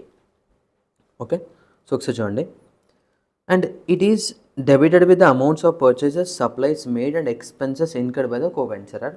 Each co-venturer sends a periodic statements of joint venture transaction. సరే, ఇప్పుడు ఎవరిది వాళ్ళు note చేస్తే combined profit ఎలా తెలిసేస్తారంటే, I will record my transactions and you will record your own transactions, but you have to send a periodic statements to me and I will send a periodic statements to you. So that నా accounting entries అని నేను pass చేసుకుంటా, నీ entries అన్నిటికీ నా దగ్గర statements ఉంటాయి. So my entries and this statement I will hand out the profit, and నీ దగ్గర ఉన్న ఎంట్రీస్కి నేను పంపించిన స్టేట్మెంట్కి you will find the profit. 2 persons memorandum rough లెడ్జర్లో సేమ్ ప్రాఫిట్ వస్తుంది. ఓకేనా? సో ఒకసారి అకౌంటింగ్ ఎంట్రీస్ చూడండి. On receipt of any amount or a bill receivable from the co-venturer. ఇప్పుడు మనం క్యాష్ ఇన్వెస్ట్ చేస్తాం, అదర్ పర్సన్ కూడా క్యాష్ ఇస్తాడు కదా. అదర్ పర్సన్ ఏదైతే క్యాష్ ఇచ్చాడో మనకి, we will enter that entry as cash or a bank or a bill receivable. ఏదైనా ఇవ్వచ్చు, క్యాష్ ఇవ్వచ్చు, చెక్ ఇవ్వచ్చు, ఆర్ బిల్ ఇవ్వచ్చు. To joint venture with co-venturer account, cash asset increase, bank asset increase, bill receivable asset increase, debit. Now with the corresponding credit there is a account call joint venture with co-venturer account. ఏది effect అయినా కానీ ఆ particular ledger అకౌంట్కి effect ఇవ్వాలి. Next, discounting చేస్తున్నాం. So bank account debit, discount charges account debit to bill receivable. But ఇక్కడ discounting expenses కదా, there we have to use joint venture with co-venturer account. On purchase of the goods, expense increase, debit. ఎక్స్పెన్స్లో ఏం note చేయాలి? Joint venture with co-venturer. Every transaction with respect to the joint venture business, joint venture with co-venturer అకౌంట్కి debit చేయండి. So joint venture with co-venturer account debit. మనం cash pay చేసాం అనుకోండి, to cash or bank credit అవుతుంది. లేదు cash pay చేయలేదు, credit purchase చేస్తుంది, then it will be to creditor. Next, on making payment to the supplier, payment చేసామనుకోండి, creditor account debit to cash or bank or bill receivable, to cash or bank or bill receivable. In case వాళ్ళు మనకి ఏమైనా discount ఇచ్చారనుకోండి, payment చేస్తాం, that is a income. Income increase credit, but income అని note చేయకూడదు. ఏమని note చేయాలి? Joint venture with co-venturer. Next, on supply of goods out of own stock. So మన ఓన్ స్టాక్ నుంచి గూడ్స్ సప్లై చేస్తే joint venture with co-venturer account debit to purchase or a goods sent on joint venture. Next, on payment of expenses, joint venture with co-venturer account debit to cash or a bank or to creditor. On sale of goods, cash or a bank account debit, asset increase debit. Income ఏంటమ్మా? To joint venture with co-venturer. గుర్తుపెట్టుకోండి, expense అయినా income అయినా ప్రతిదీ కూడా joint venture with co-venturer అనే అకౌంట్కి effective అండి. Only మన ట్రాన్సాక్షన్స్ మాత్రమే, మనం ఏమైనా క్యాష్ పే చేసినప్పుడు, మనకి ఎవరైనా క్యాష్ ఇచ్చినప్పుడు, మనకు co-venturer క్యాష్ ఇస్తే co-venturer అకౌంట్ యూస్ చేయాలి. ఇక్కడ joint venture with co-venturer. Goods apply చేసాం, గూడ్స్ సేల్ చేసాం, కమిషన్ పే చేసాం, ఎక్స్పెన్స్ ఇన్కర్ అయ్యాం, ఎవ్రీథింగ్ మన ఓన్ ట్రాన్సాక్షన్స్ మాత్రమే రికార్డ్ చేయాలి. On receiving payments from A customer దగ్గర నుంచి మనకి అమౌంట్ వచ్చింది. So cash or bank account debit. In case మనం డిస్కౌంట్ అలో చేస్తే that is expense increase debit to debtor customer account. So on taking way of unsold goods, ఒకవేళ unsold goods ఏమైనా తీసుకుంటే then goods sent on joint venture ఇంతకుముందు credit చేస్తాం కదా, or else purchase credit చేస్తాం కదా, ఇప్పుడు పర్చేస్ డెబిట్ చేయాలి. And to joint venture with co venture commission తీసుకుంటున్నాం. Then business point of view it is expense, so joint venture with co venture, but మన point of view it is a income, so commission or salary. On recording of a share of profit and loss, so profit వచ్చింది అనుకోండి, మనం ఏం చేయలేము, joint venture with co venture account పెట్టి P&L, అదే loss వస్తే P&L account పెట్టి joint venture with co venture. First మెథడ్లో జాయింట్ వెంచర్ అకౌంట్లో బ్యాలెన్స్ మిగిలితే ప్రాఫిట్. సెకండ్ దాంట్లో మళ్ళీ first separate set of books of accounts కాకుండా no separate set of books of accounts, each co venture prepare all the transactions, then joint venture అకౌంట్లో ఉన్న డిఫరెన్సే profit అయింది. But ఇప్పుడు మనం ప్రాఫిట్ లాస్ ఐడెంటిఫై చేయాలి అంటే on settlement joint venture with co venture అకౌంట్లో ఉన్న బ్యాలెన్స్ని cash or bank balance settle చేసుకోవాలి. అది క్రెడిట్ బ్యాలెన్స్ ఉంటే పే చేయాలి అని, అదే డెబిట్ బ్యాలెన్స్ ఉంటే కలెక్ట్ చేయాలని. సార్ ప్రాఫిట్ అండ్ లాస్ ఎలా ఐడెంటిఫై చేయాలి సార్ అంటే మన ఎంట్రీస్ అండ్ వాళ్ళు ఇచ్చిన స్టేట్మెంట్స్, టోటల్ ఇన్ఫర్మేషన్, ఎక్స్పెన్స్ అని డెబిట్, ఇన్కమ్స్ అని క్రెడిట్. సో ప్రాబ్లం చూస్తే విల్ గెట్ మోర్ క్లారిటీ. ఇక్కడ చూడండి, Bharat and Sujit joined together as a co-venturer for equal share in profit through the sale of television cabinets. On March 31st, 23, Bharat purchased 2,000 cabinets at 1,250 each for cash and sent 1,500 of these to the Sujit for sale. And the selling price of each being 1,300, all the cabinets were sold by April 30, 2023 by both and the proceeds were collected. Each venturer records his books only those transactions concluded by him. And when there is no separate set of books of accounts and each venturer keep only his own transactions. Profit or loss being ascertained through the memorandum joint venture account. That means it is a memorandum joint venture method. Expense meant by the venturers were Bharat, freight and insurance, selling expenses, Sujit, clearing charges and selling expenses. Final settlement between the venturers took place on May 31st. You are required to show joint venture with Sujit account in the books of Bharat. Ante kada. So Bharat will prepare joint venture with Sujit and Sujit will prepare joint venture with Bharat, memorandum joint venture. So that is a rough ledger. So first in the books of Bharat, ante joint venture with Sujit account. So Bharat own transaction మాత్రం record చేయాలి. So ఇక్కడ చూడండి, భరత్ ఏం చేసామని 2,000 televisions purchase చేశాడు కదా at 1,250. So joint venture with Sujit account debit to purchases. Next he incurred freight and insurance and selling expenses. So freight and insurance and selling expenses. Next, all the cabinets were sold and by the both and the proceeds were collected. Okay, so ఇక్కడ చూడండి 2,000 క్యాబినెట్స్లో 1,500 ఏమో సుజిత్కి sale చేశాడు, ఇంకో 500 మనోడు sale చేసి అంటారు కదా, అంతే కదా. మొత్తం 2,000 టెలివిజన్స్ సుజిత్కి 1,500 సెండ్ చేశాడంటే ఇంకా 500 మన దగ్గర ఉంటాయి. సో ఆ 500 మనం సేల్ చేసామని. So cash or a bank account debit to joint ventures Sujit 500 into 1,300. Clear. So 1, 2, 3, 4 postings అయినాయి. ఇప్పుడు పెండింగ్ ఎన్ని చెప్పండి, profit and cash. So profit pending ఉంది, క్యాష్ పెండింగ్ ఉంది. Next joint venture with Bharat own transactions, expenses debit, incomes credit. So to cash Bharat 1,000 rupees incur అయ్యాడు కదా, clearing charges and selling expenses 12,000. So to cash 1,000 and to selling expenses 12,000. And Bharat కూడా sale చేసాం, 1,500 cabinets మనకు receive అయినాయి. So 1,500 sale చేసాం, ఎవరమ్మా, Sujit. So Sujit collect చేసుకున్నాడు amount. So by cash in the Sujit, that is in the books of Sujit joint venture with Bharat. So 3 postings అయినాయి. ఇక్కడ 2 pending ఉన్నాయి, one is profit and loss and other one is cash.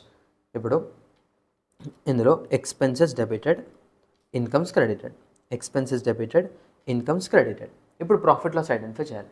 Profit loss identify చేయాలంటే ఈ రెండింటిని merge చేయాలి. So joint venture memorandum joint venture account. ఇక్కడ చూడండి, 25 lakhs debit, 12,000 debit, 5,000 debit.